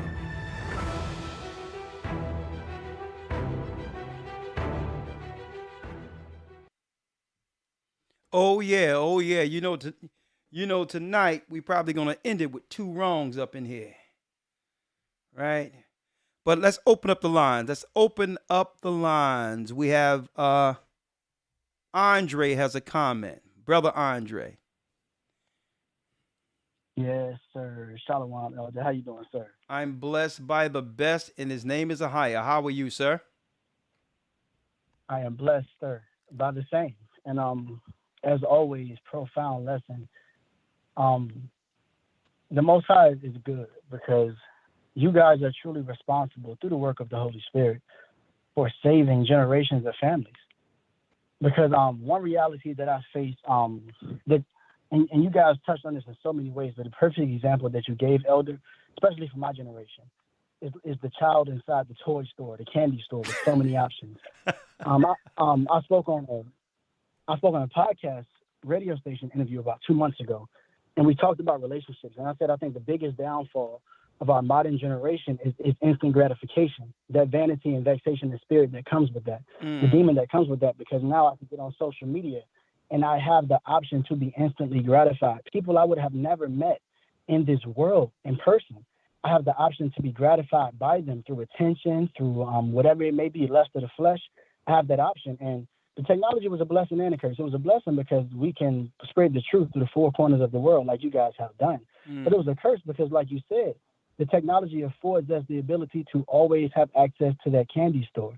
I can unlock my phone at any moment, get on Instagram, and now I'm looking at the candy store. And the misconception is that the grass is always greener on the other side, not realizing that's GMO grass. You know what I'm saying?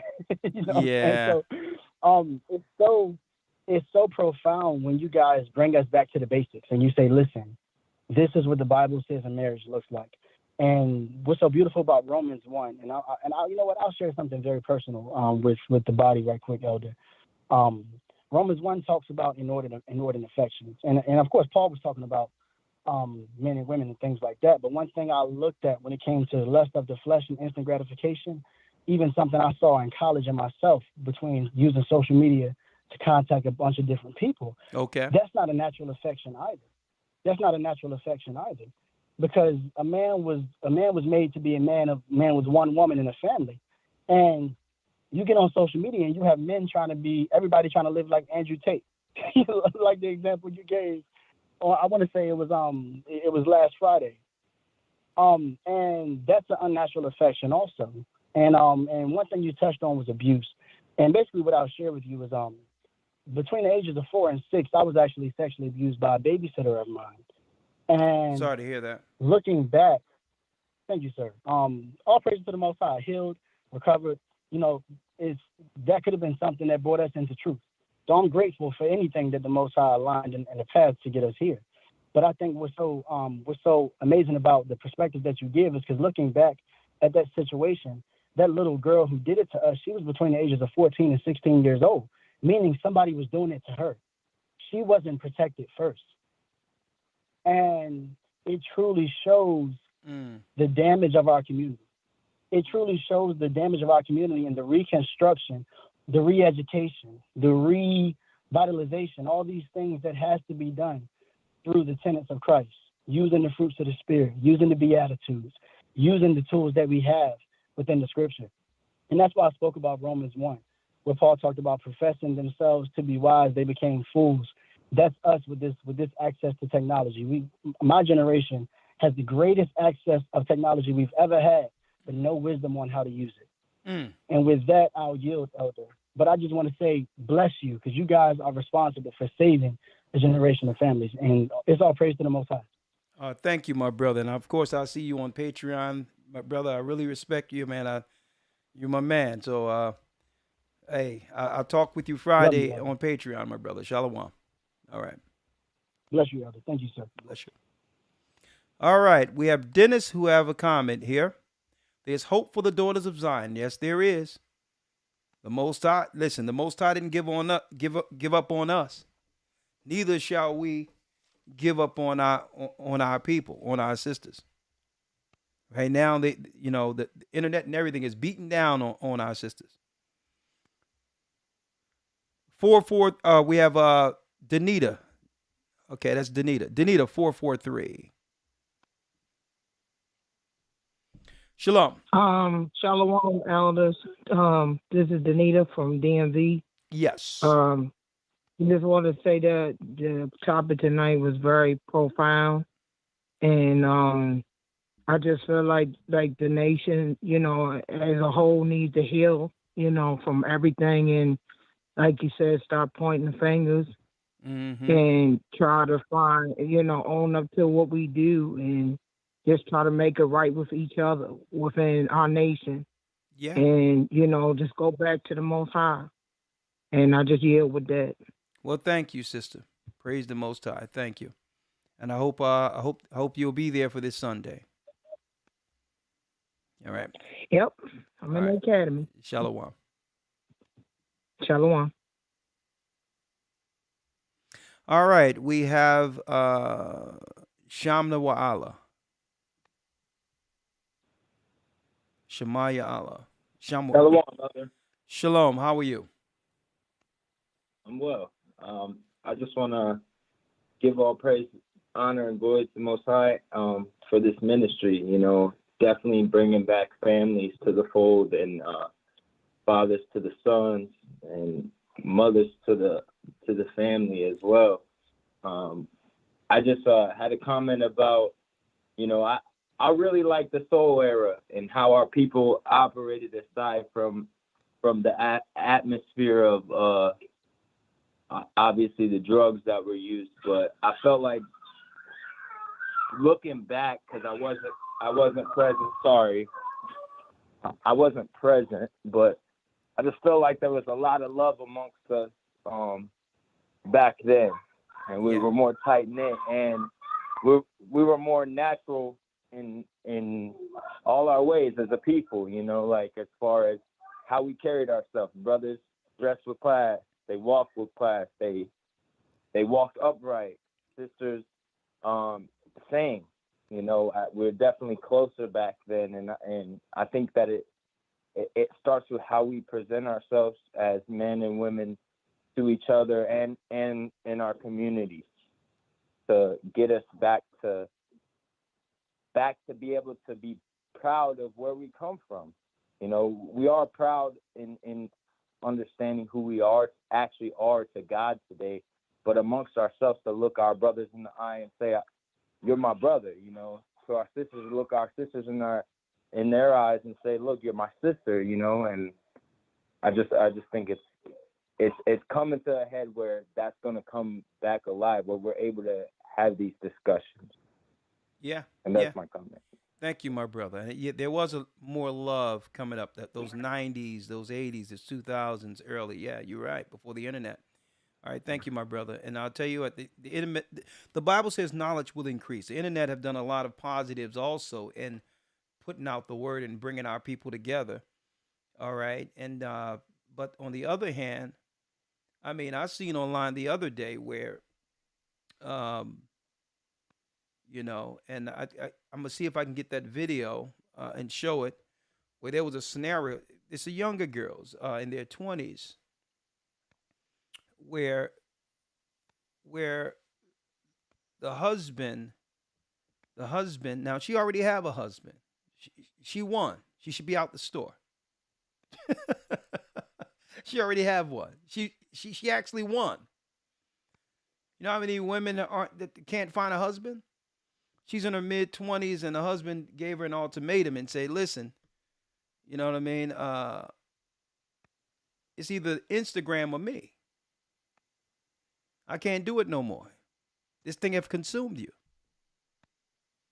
And you know what? She says, listen, well, if you're going to try, you're insecure because you make me make a choice when I'm already with you. So if you're going to be insecure, then you're not going to make me do anything. So if you're going to try to make me do something that makes me happy and try to stop my happiness, then this marriage is over anyway.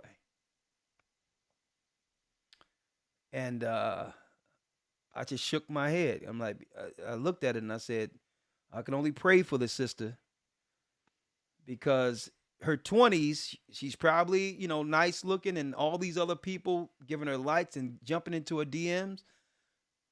But in 10 years, when he is who you know he is, that's why you married him, and another one have him, another woman will have him, and now your DMs are dried up.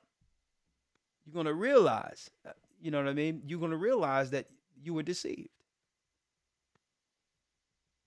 I mean, he says, listen, I can't do it no more. I need you to pay attention to me, my family, our family. And she went and shamed him and said, your insecurity, this, that, and the other, you must be insecure. She's young. She probably don't realize the depths of her choices right now. That's why I said we can only pray. Because she's already won. If her husband says he didn't want on Instagram, she should have said, listen, I will allow you to hit the delete button. You're more important than some stinking Instagram. But this is where we are right now. And then down the line, she's going to probably have regret, because I mean, I know what it is being young. We believe that we're going to be that age forever. When you're in your 20s, you never think of 40, 50. Like, that's so far off from you. That's so far off. And it's a shame, because the 20-year-olds don't have the same time to get it right as we had. They don't have that much time. They have to almost immediately guess right. But she won already. She already have a husband. Get out of the store. Dawada. Shalom, Elder. How are you? I'm doing well, sir. How are you? I am Fantastic. I appreciate you asking, my brother. All praise be to the Most High. I just wanted to touch slightly on this unforgiveness topic, because I think, at least for me, I mean, I can't speak to everybody else, but I think it's a pretty detestable characteristic to have. You know, it takes a lot of energy harboring unforgiveness against people who are fallible.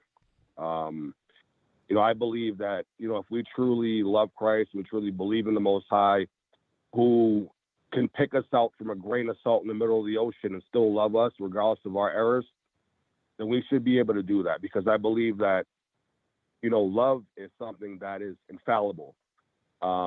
You know, and I always like to go to, you know, Romans when I talk about this. It says, for all have sinned and fallen short of the glory of the Most High. And because we've all fallen and we've all sinned, and the Most High is still gracious enough and merciful enough to forgive us, that I don't understand how we can't forgive our fellow brother or sister who, again, is fallible. We have to go into life expecting people to make mistakes. And if I focus only on your weaknesses, then I limit you from who you can really become. And I don't want to walk through my life having to put limitations on people based off of errors of their past. And I think that a lot of people go around collecting jars of hearts and resentment, and they walk around with it so that the next person they meet in their life, they're already expecting failure from them, because they're harboring this unforgiveness that from their past that Christ has already forgiven them from. And I think that if they use that same forgiveness and pass that forward, that's the love that'll cover a multitude of sins. You know, I like, my wife says to me all the time, like, my dog bit one of my other dogs in the face, and I got upset and I smacked my dog, and 3.5 minutes later, I'm over there petting her. And my wife's like, well, she's not going to learn her lesson. Granted, she won't learn her lesson, but I can't expect anything different out of a dog who has dog-like characteristics. So if I look at every human and within their realm of their characteristics and say, oh no, you're going to fail me every time, then I'll never be able to progress with my life in Christ, because I'm going to be looking at everybody, my brothers and sisters, as failures. Well, thank you, brother. And I just think that love will cover. Yeah, Khan, all praises. Great points. Great points. We must have forgiveness. You're right. You're right. And I think that's one of the greatest, I would say, obstacles that we have. We don't want to admit within ourselves that we as a people can be unforgiving. It's time to put all those things to the side. Christ forgave us continually. Continue to forgive us. But yet we so high and mighty to a degree where someone does something wrong, we can't forgive them or give them another chance, or continually hold it against them. We can't do it. Gianna has a comment. Shalom. Shalom, my daughter. How are you? I'm blessed by the best, and his name is Ahaya. Talk to me. All praises. I just wanted to come on. This was a very timely broadcast this evening. It definitely was in time. But I just wanted to say, well, yes, there is still hope for the daughters of Zion. But I think a major thing for people who are around my age, because I'm 20, and it's funny that y'all mentioned people not thinking about their age at this young age. Yeah, I get a lot of like my aunties in church and like older sisters telling me, you know, I wish I had come into the truth at your age and started getting this growth that you have now. And I feel like us coming from all different walks of life, we're still learning to forgive ourselves, and we don't really know where to turn, especially when we've like just been baptized and still working on getting ourselves like together. I think that's where the hope, especially in the body and welcoming new people in, is that unity that we have, that we so desperately need. Because I know another brother a couple calls back was talking about how we need to, how there was a love back in the 80s and 90s and early 2000s that we just don't have anymore. And I feel like that is a major thing that we are missing, especially in like a sisterhood. Like, it is something that is missing, and we need to rebuild it, especially with these times that we are in. We're eventually only going to have each other. So I believe that unity is something that is so strongly required. But with that, I yield. Well, sister, I think the Most High that some of that love we're talking about that was lost from our community in the 80s, 90s, and all that. We have that have resurfaced. I've found that love within this church, and it's good to know that there's other people with like minds who see things the same way and is willing to stand and reinforce and bring that type of love, and keep that type of love amongst the remnant who are left here. So, yeah, I mean, I wish it was in the community. Everyone is in their own little conclave within our communities now. Every family is about their own house, their own place, their own apartment, and people just go out and don't even see each other anymore. It's no more. It's no longer neighborhoods. It's the Walking Dead. So, but you're right. It used to be more of a community. I mean, it's to a degree where, believe it or not, sister, when I was growing up, I thought the people on my block was related to me. And when you get older, you start to realize. You understand? We grew up like we're cousins or something, right? So, yeah. I think that's what I've come in. That's what I've come to in the church, because I have a lot of friends around my age, and I even have friends that are from other bodies, and even I have a friend who's over in GeoCity, Birmingham, in the UK. Yeah. But I feel like I've gotten to know these girls so well.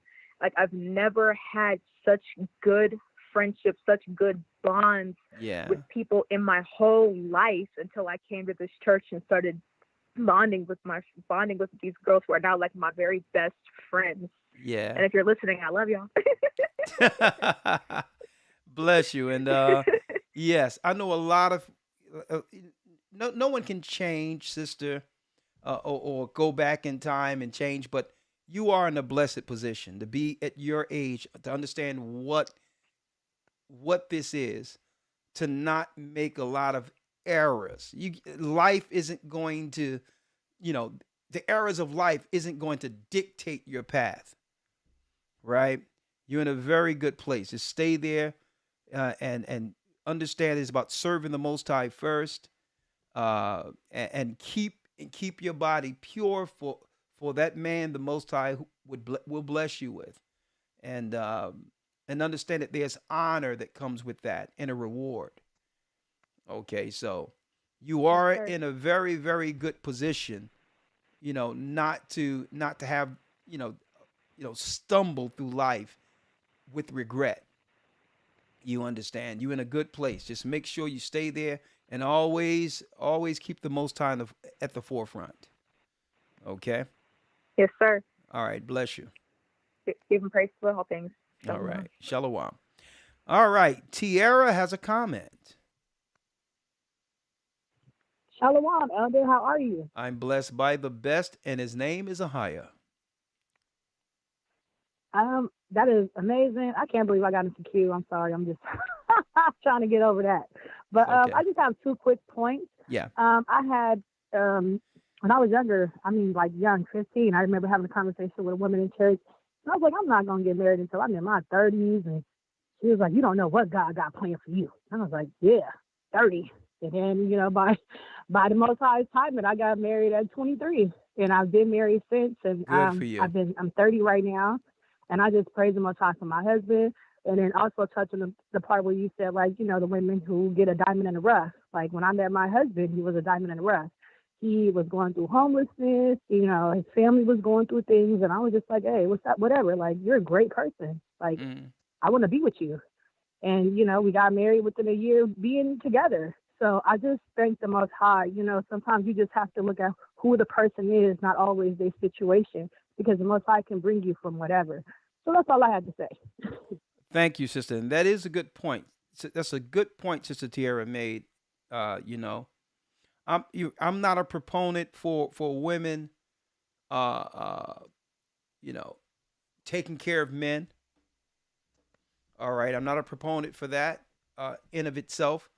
But obviously, this guy, he wasn't a lazy man. He was down on his luck, or whatever the case is, and she supported that diamond in the rough and seeing that he could stand on his feet and actually provide for both of them. Right? That's a difference. That's a difference. Because the Bible says a woman that maintaineth her husband is filled with anger and reproach. A woman don't mind holding it down, but she hold it down with the mindset that eventually he's going to come and take that burden from her.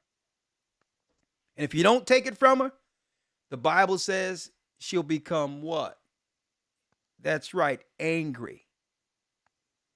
She'll become angry. It says a woman who maintaineth her husband is filled with anger and reproach. So she's seen that diamond in the rough, and she helped him get through a rough patch. And to repay that, he got on his feet and say, listen, I got it. That says a lot. That says a lot.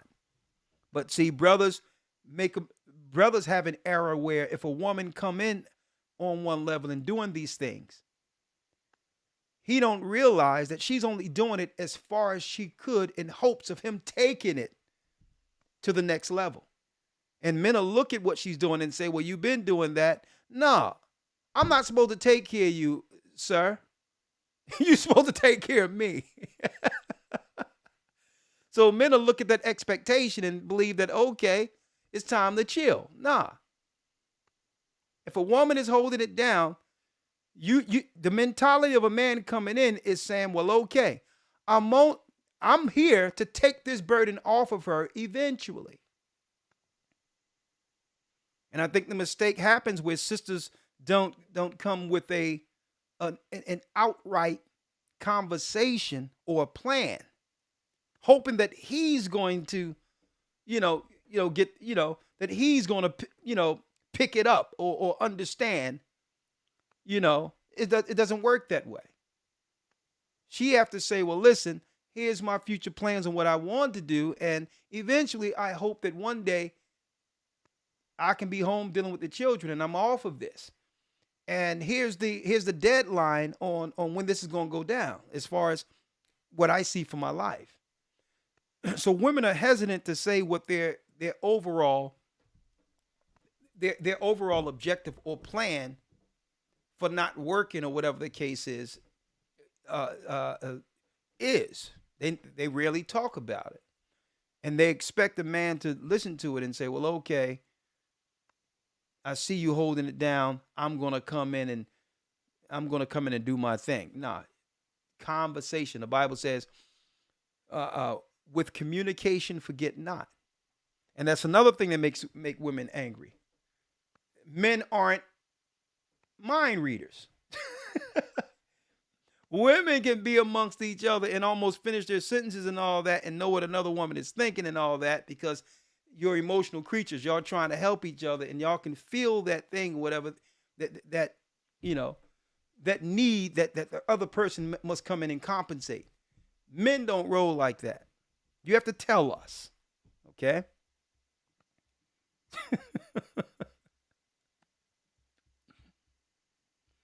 Can't you see I'm holding? She's thinking in her mind. Can't you see I'm holding this boulder on my back like Atlas? And she expect you to understand that through mental telepathy. Nah, you got to say, listen, there's a boulder on my back, okay? All right, let's go going down the line. Chris has a comment. Shalom, elders. Hey, Chris, how are you? All right, elder. I remember so many lessons you saying, be patient and equally yoked, and and sometimes it go in one ear out of the other because we think, I guess us men, we believe, okay, well, if I can, get her and start teaching the Bible to her, then she'll come along, and it don't work out that way. I think we men, we don't understand that we need to listen to leadership. be patient with, and because I remember one time you said, if you're patient, if you're not patient and you choose the wrong one, then that right one will be right there the next day, and you miss out on it.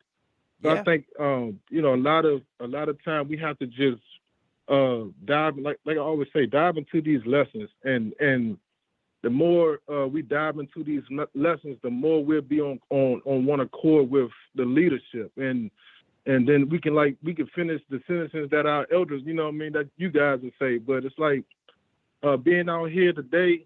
I think it's like a fight, and like what you're doing now. Hopefully, it just stopped, because one thing, it can be said for both sides. If somebody say this about women, you can say the same thing about men. So I think if we meet each other in the middle and say, enough is enough, we're going to do this together, like you're saying, I think we can all, push forward and work towards Zion. And I'd like to thank you elders, and I appreciate the work. And right now, Most High is building me up right now, elder. Things is coming, and like you say, he'll take it away from you, just so he can build you up the way he wants you. So, and I like to thank this leadership for helping me get through all the things I'm going through, elder. Okay, well, it sounds like, reading between some of what you're saying there, that you have a personal experience. And if I got what you said, we were telling people, brothers and sisters, do not judge the outward appearance and get with someone strictly because you like how they look, not realizing that these people aren't equally yoked. They don't believe what you believe. They could care less about what you believe.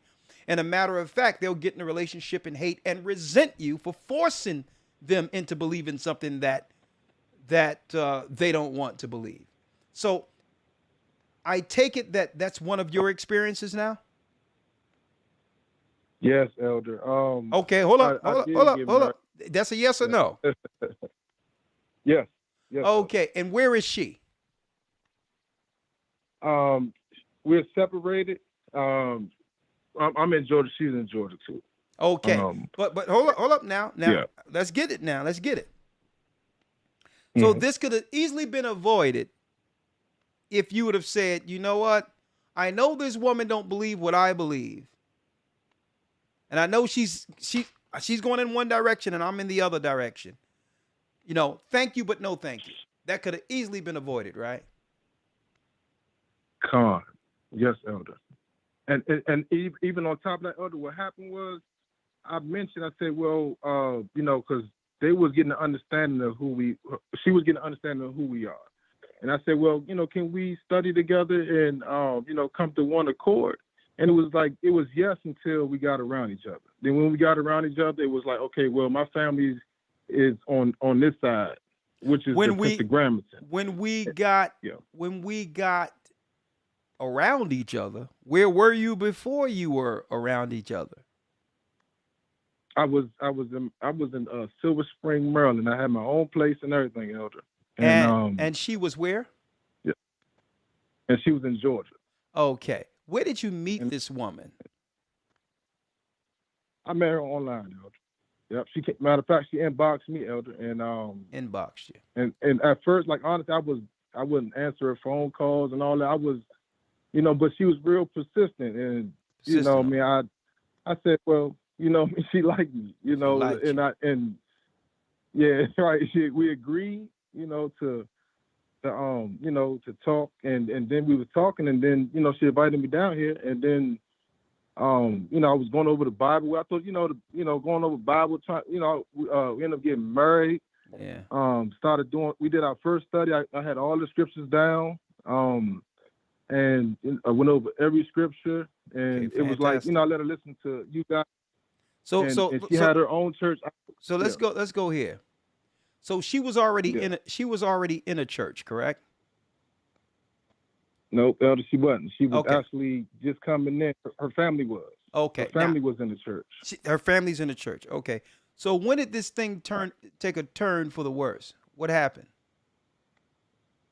It took a turn for the worse when hold her mother's husband would come to me asking me questions and making certain things about the Bible, and I was trying to let him know like, no, that wasn't written, and I go over scripture, and it just became the, oh, you're biased because you were GLC, and that's where it went downhill. I think, and she got the information because she didn't know no better. I think she got the information from her family, and there was a difference between, the doctrines and the names and all that. And she basically chose her family over, her husband. Okay. All right. Hey. Yes, sir. Yeah. Listen. I'm sure there's a lot, and there's probably another broadcast, but it comes down to right. You're not listening. Yes. Okay? Right. Because a woman leaves her family and becomes the bone of your bone and the flesh of your flesh. So there is no debate or going into the Bible and convincing your woman of concerning the God you serve, if she's your woman. There is no her cousin coming in to bring some scriptures and bring some resolve. Let me make it clear to you, brother. How old are you? I'm 40 years old, Elder. Okay, good. You hey, listen, you're not a young man. You coming of age. It's like this, my brother. If her family member came in to debate you on something concerning whether or not it's true, as far as what you believe, it wasn't her family member. She brought her family member in. Okay? Because the whole thing is, listen, there must have been a conversation before that person got to you. And that conversation was with your wife. So the whole deal is, she already believed what was going on the other side. They were there to convince you. So it comes down to what? You standing on the rock in your position as a man concerning the word. I wish someone, I don't care who you are, you bringing your family member in this conversation. First of all, that's undermining authority of you. And you sitting there debating him, and she's looking at both of you. Okay, so it's time for us to stand up and be like, listen, brother, I'm not here to debate no scriptures on you. What are you talking about? What are you talking to him for? Okay, this thing is out of order. All right, but it began out of order because you went and tried to turn someone and have them believe what you believe when you had the opportunity to find a woman who was already in line with what you believe. Okay. Well, I pray for you all, and I'm sure there's more chapters to be written on this particular scenario, and I'll just pray that it ends well. All right. The water, Elder. Are you in the bar? Because that thing ain't over. All right, let me go to Hakeem. Hakeem has a question. I got you, Hakeem. I got to go to the rest of them. I see you there. I'm going to answer your question. All right, 918 area code.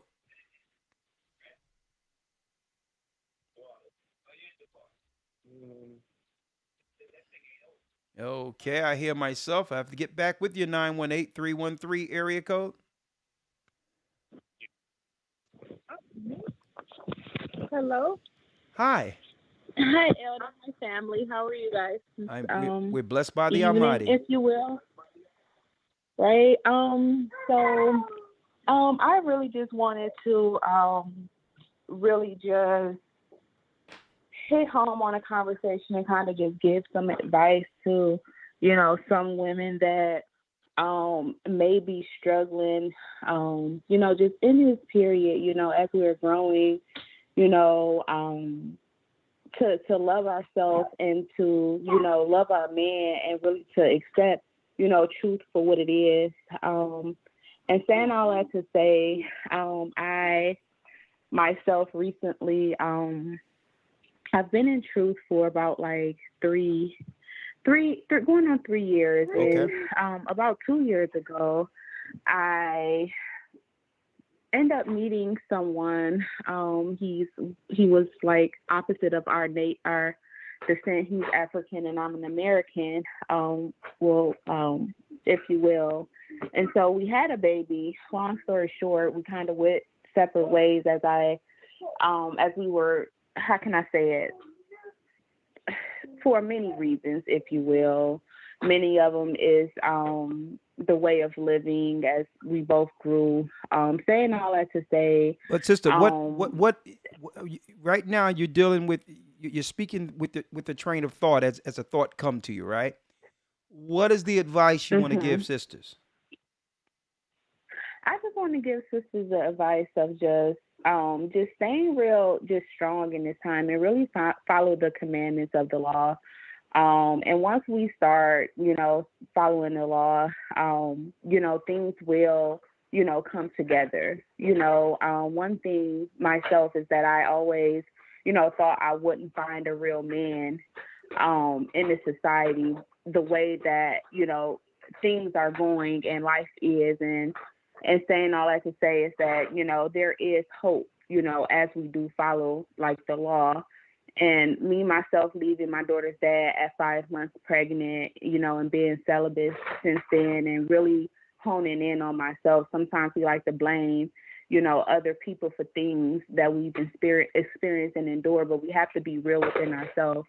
Like with myself, for an example, I had other things that, drew a light or, how would I say it?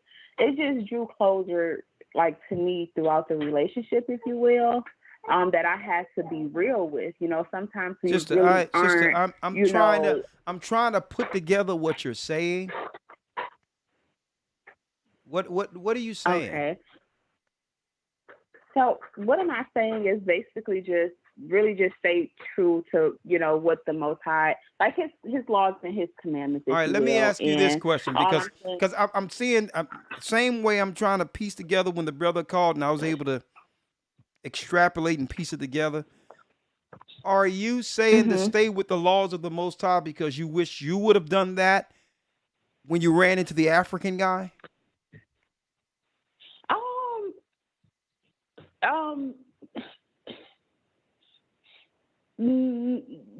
Yes. Yeah. Oh, okay. All right. I would say that. Okay. Yeah. Well, all you saying is because eventually it'll chart a path for you that you never that you never envisioned. But all in all, the Most High can turn through the Spirit of the Most High. He can turn your scenario. Oh Lord, have mercy. Take care of the baby now. I'm sorry. That's okay. Listen. He can turn that into a blessing. He can turn that into a blessing. Don't beat yourself down. Right now you're dealing with a situation where you look back and say, well, okay, I should have done it this way. But all in all, the Most High can bring a blessing through you and that child. So don't beat yourself down. Get on up and serve the Most High. Serve the Most High, follow his law, and it'll be okay, sister. And when she mentioned it came a time where I didn't think that I would ever find that one person. That's a lot of the hope we was talking about that's lost. A lot of our sisters are saying they don't even think that it's possible that they can have that one husband for the family they have dreamed about. Okay? So, sisters, you can't think that. You have to be patient, wait on the Most High until he send you a husband. And the other thing is for the sisters, that's why Paul said, if you're loose, don't seek to be bound. If you're bound, don't seek to be loosed. Sisters who have husbands, I'm going to tell you, appreciate your union. Appreciate and stop and stop looking at this as if looking online and seeing other people's life and comparing yourselves to it. To begin to believe that you got the short end of the stick as far as relationships go. Stop doing it. Okay? Make that relationship you in the relationship you envision under the Most High. Okay? And there's some people, some sisters out there who've lost hope, but their time is running out as far as, as far as them growing past, growing into, geriatric pregnancy. They're getting geriatric pregnancy in their 30s, and some women are just having babies while they're able to, having a child with the opportunity to have one, even if there's not a man there. A lot of that is going on too. I'll be talking about that this coming Sunday. But yeah. All right. 336 area code. 336 area code. And that's another thing we have to correct. Every spirit, when it comes to a woman, every spirit that doesn't align with the laws doesn't make a woman a Jezebel. We have to stop labeling every woman that we are in, that people are in disagreement with as Jezebel, okay? There's a distinct description of what a Jezebel is in Scripture, okay? Jezebel hates God and hates anyone who's bringing forth the word. They'll be attacking those who are teaching and against those who are teaching. That's a distinct spirit of a Jezebel, okay? 6562 area code.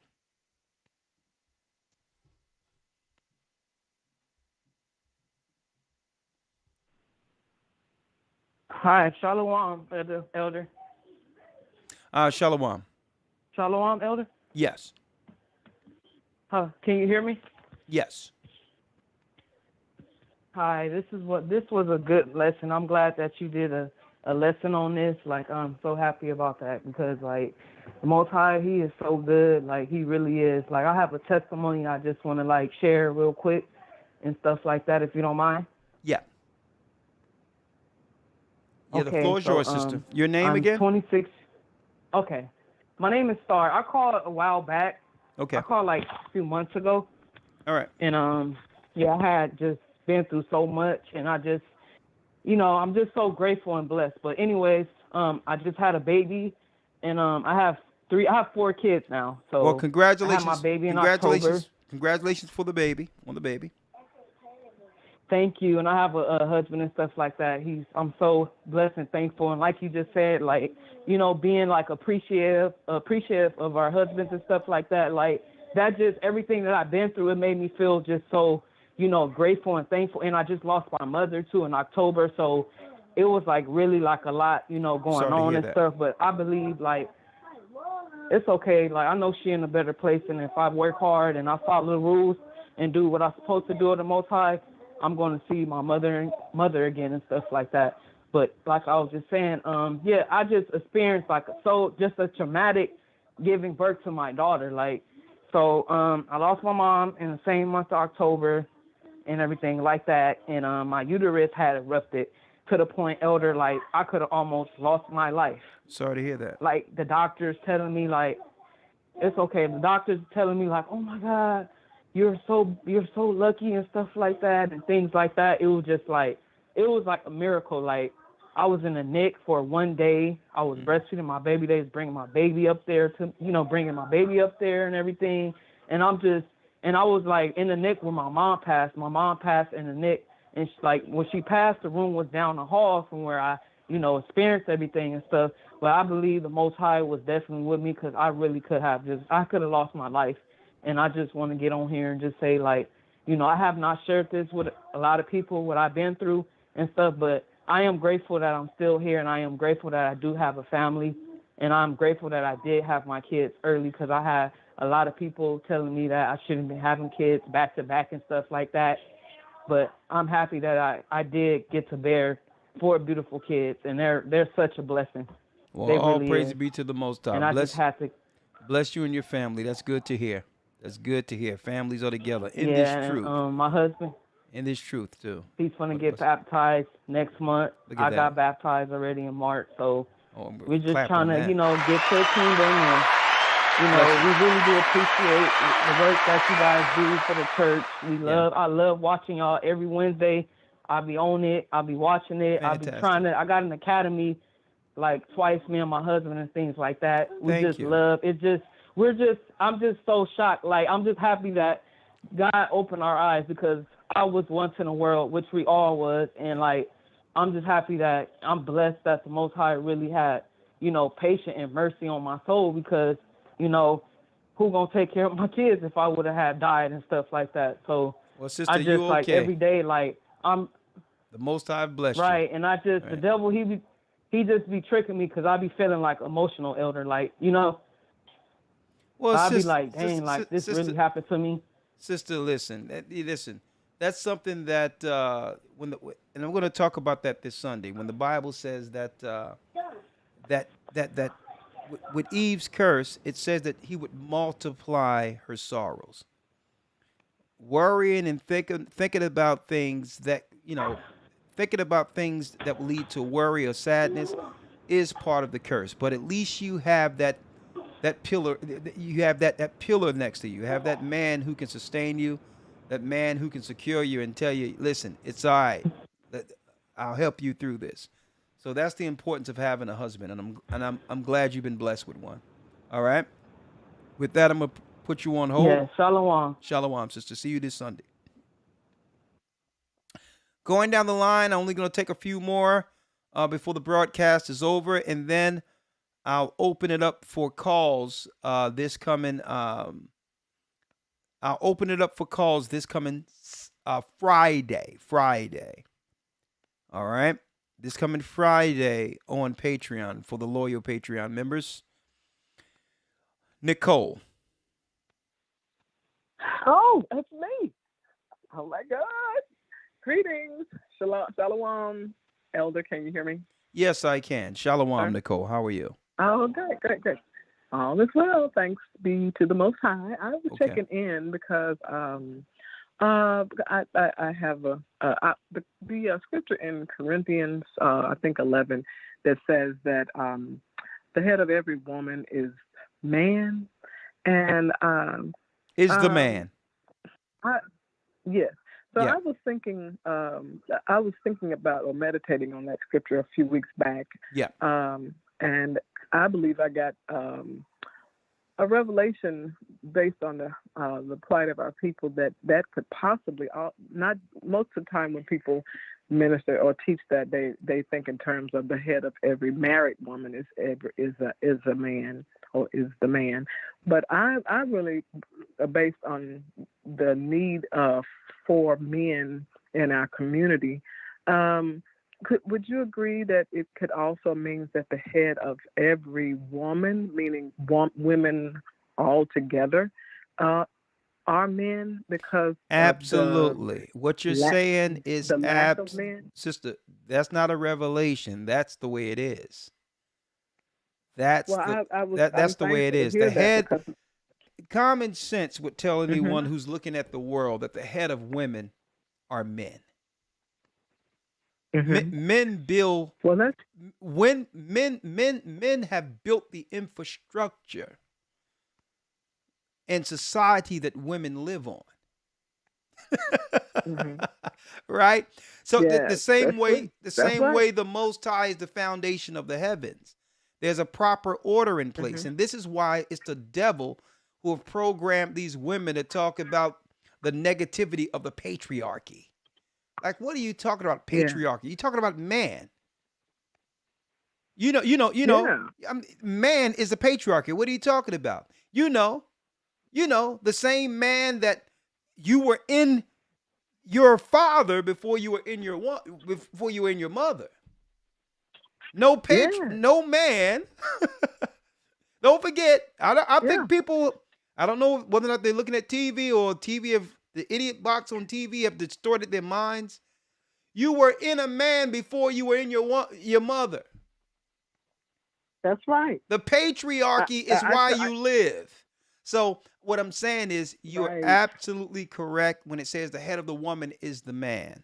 And that's the proper order. And there's nothing negative or positive about that. That's just the order. And when we began to examine the head or patriarchy as the enemy, it's like Lucifer who's seeing God as his enemy. Right. So right. even though it And was see, a that's the thing is, revelation to you, you know, that is a good revelation. Because some people think, well, if I don't got no husband, then God is my head. No. Because if some guy right now knock open your door, you want God to send a man Amen. to drag him down the stairs. That's right. Okay. So That's right. So and see, they're doing this crap in college where they talking about it's the patriarchy. The patriarchy is depressing the woman. Like the insanity and straight disrespect of men is rampant in this world. The reality is no patriarchy, no world. No man, no people. And that's Satan's plan. That's Satan's plan. Okay? Yeah. Thank you, sister. Can you still hear me? I'm with you. Oh, wait. Hello? Are you still there? Yes. Hello?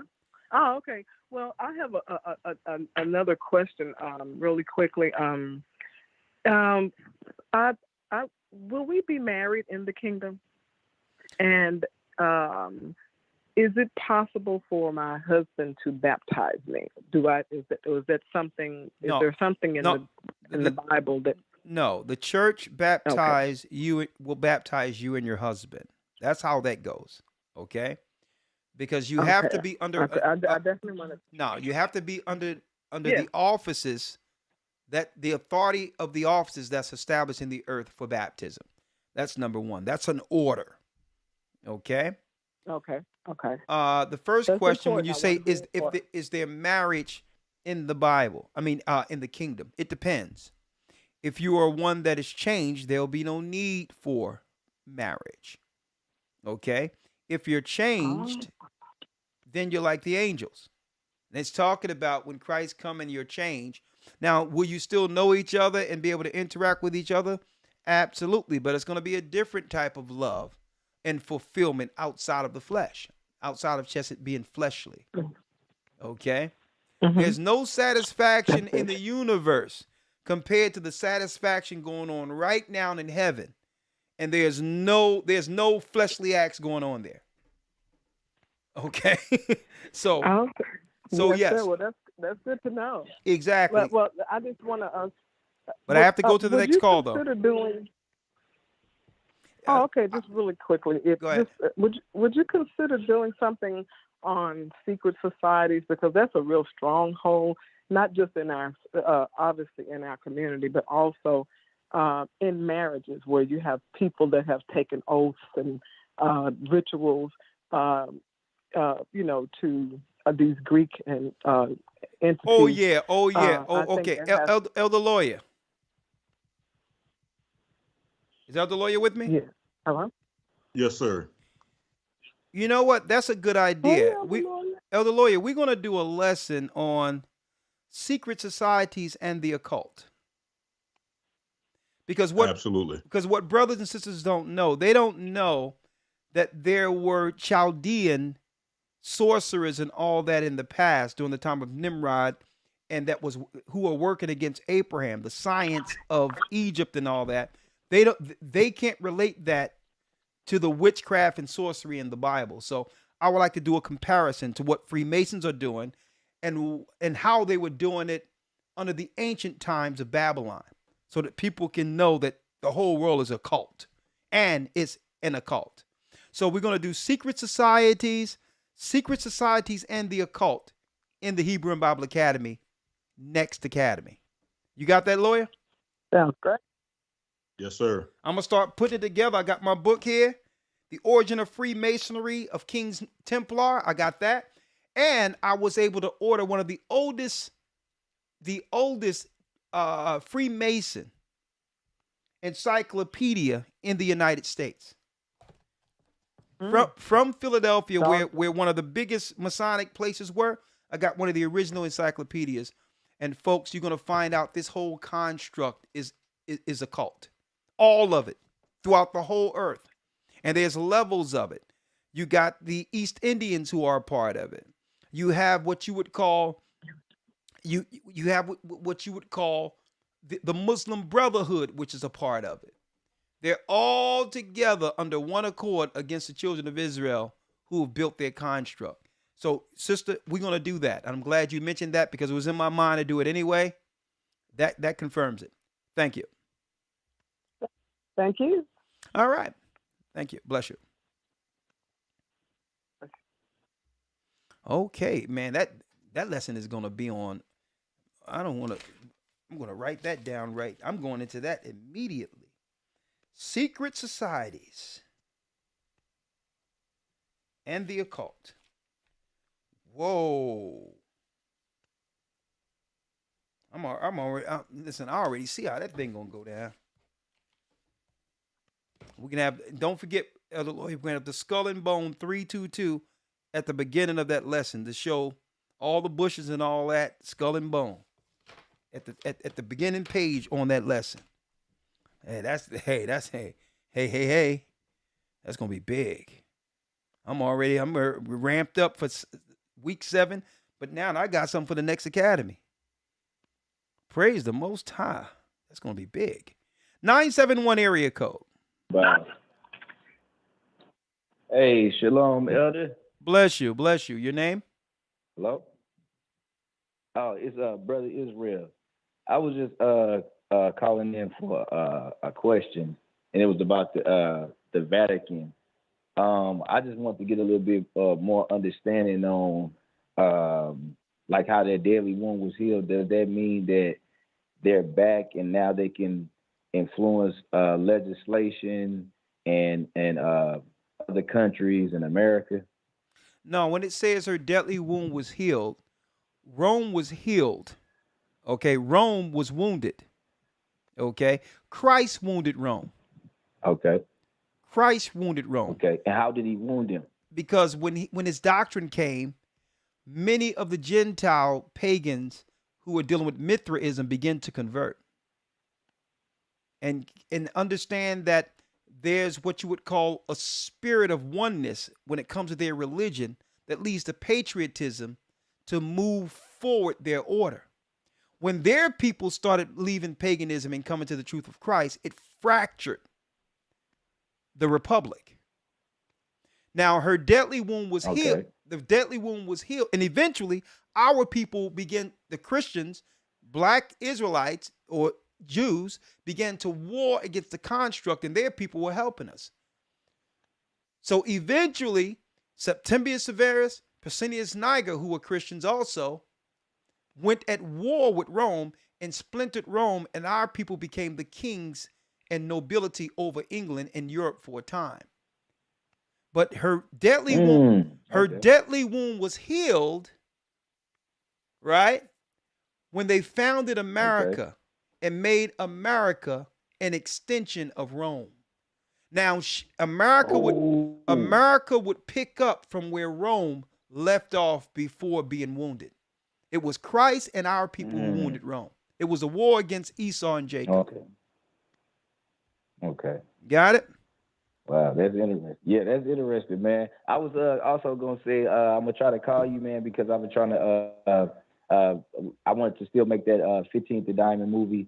I don't know if you still got the same number though. That starts with a 2. I have that same number. I see your number 971. Okay. So yeah. So the next time you call me, I'll get in touch with you. Yeah. Yeah. All right. Just call me, leave a message. I'll see you 971. A matter of fact, I'll write your number down. I'll give you a call. All right. Okay, cool. All right. All right. Thank you. Yeah. Shalom. Shalom. Yeah, a lot of people don't know that was Christ who wounded Rome, because the doctrine began to destroy the religion amongst the republic. So that's why they came against us and destroyed us in Jerusalem. It wasn't just our people with the truth that would destroy Satan's plan. It was the Gentiles joining in against their own republic that led to Rome coming after us. Okay? But if you're in the academy, you already know that. Well, I'm sorry I can't take any more calls. I can take one more. Hakeem, I'll make sure I call you later. Okay, I have your number. I'll call you tomorrow, Hakeem. Lynn, you've been on here for an hour. That's why I got to take your call. Last call for this evening. I appreciate you, brother, and all praise to the Most High God for the preacher. That the Scripture says that, you know, how can we learn without one?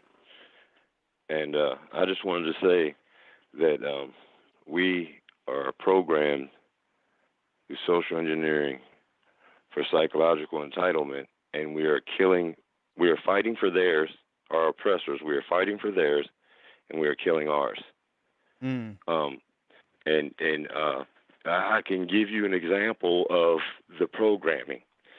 Let's start with the 70s. Okay. We had the hypersexualization of the youth through the music, the media, all forms of propaganda. We also had the flooding the streets with drugs. See? And then we come to today and we have the same thing. There's nothing new under the sun. And as brothers and sisters, we need to listen to our sister Scheherazade Ali. I love that, and I use that quote a lot. I said, our sisters haven't been under our brother's thumbs for 400 years, so, you know, what are we fighting them for? The feminism movement is the white woman's fight. You know, we have to come back together and stop following our oppressors, and also learn the weapons that are being used against us, like the division. Because today, they know that daddy is out the house, and they're giving your kids rights. They're giving your kids rights to have sex changes, to vote and take a vaccine. Without your consent now. We want to keep this channel, so we need to keep that V word out of here. They got all types of satanic bots that come over here. The V word, we don't want to deal with that. They'll strike out. No, we can't do that. But go on. I'm very sorry. It's fine. I understand. But yeah, I'm just saying that they're taking mommy out the house now. They're giving kids the rights, and now they're taking mommy out the house. Hey, so brother. As we're arguing amongst each other. Yeah. Yes, sir. No, I'm listening. Go ahead. I'm sorry. I said, as we're arguing amongst each other, we need to start thinking. You know, we have been programmed. Like I said, we watched the movies in the 70s, the cowboy movies, bang bang, shoot 'em up. You want to be like the gangsters. The same thing is going on today. It's just the programming, and we follow it. And we don't, and not only, our sisters dressing like, with the blonde hair and stuff, and then the brothers out here swearing that they're not men if they don't have these luxury items or have a body on their record. All of that is programming, and it's new programming. It's not something that we was dealing with when we were, younger, but it's a gradual movement, and our oppressors are going on a never-ending story, and their narrative changes all the time to fit however they want it to be. And one more thing, and the reason the police are going after the whites for saying racial slurs and things of that nature, they don't even fit in the narrative no more. So we're all being shown that we have been duped and programmed. And you look up Edwin Bernays or Sigmund Freud, and that'll give you a good idea of what I'm talking about. And I thank you, brother, and keep up the good work. And I hear all the youthful energy in here, so I know you're doing a good thing, and I appreciate you, and I thank you for letting me call in. Well, praise the Most High, brother. I'm glad you brought in. I thank you for your wisdom. Yeah, I can tell you're well spoken and researched. I appreciate you, my brother. I'll be over in HOK. I'm Indigenous Black Man. Okay. And All I've been trying to tell these guys about all this stuff, and they won't listen. They're hard-headed. I've been trying to tell them, a lot of things, but I just think I always give praises to the platforms who are out here telling the truth and showing videos and showing powerful sisters like that who are telling the truth to our sisters about what's really going on out here. Well, thank you, my brother. So I thank you. You have a blessed night. And I'm going to tell you, Lynn. You too. I'm going to tell you, Lynn, where it's going. Because they get the man out of the way and they get the women out of the way through their social engineering. Let me show you where it's going. Because now the man and woman is out of the way. What we have here. We're going to be talking about this in the academy. This was their plan the whole time, folks. 52-year-old man. 52-year-old man. I've gone back to being a child. When you can now identify as someone different or a different sex, then there's no end to what you can identify with going forward. I've gone back to being a child, husband and father of 7, 52 years old. He leaves his wife and kids to live as a transgender 6-year-old girl named Stephanie. Okay? There it is. This was the plan. Now, of course, he's probably one of those little girls that would want to play house with little boys. Possibly. So this is what we're up against, folks. This is what happens when men and women separate. This is the lane. The lane that opens is everything in between. Okay? There goes Stephanie for you. So either we want to get together or let Stephanie cut loose on children. All right. So this was him, but he was really an 8-year-old girl in a 52-year-old man's body. All right.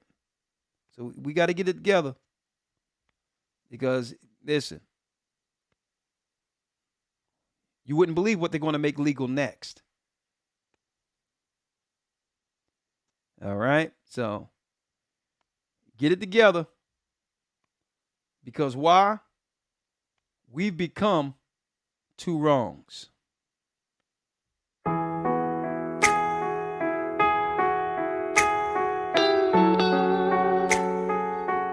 Let's talk for a minute. Good night. Blessings keep family together. How can we both be wrong? How can we both be right? And how can we call this love? Hurting each other.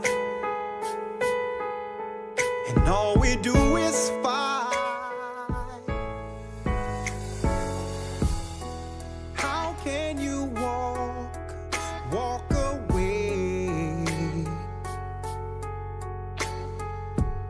when we're holding on by a thread?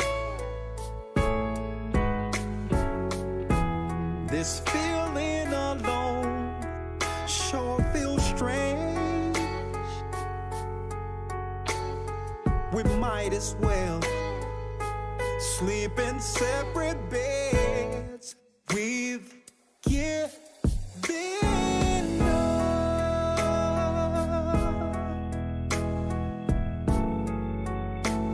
for far too long.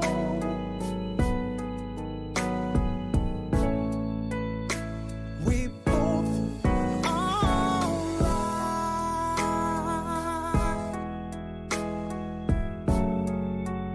we've become too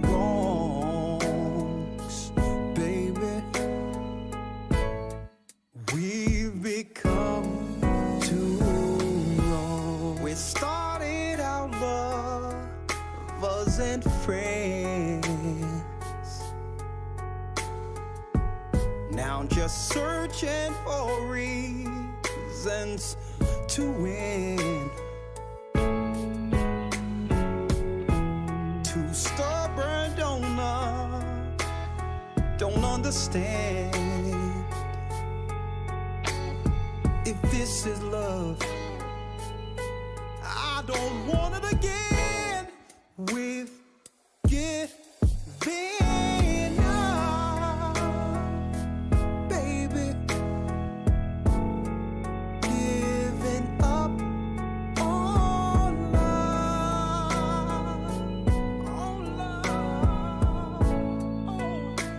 we both are right.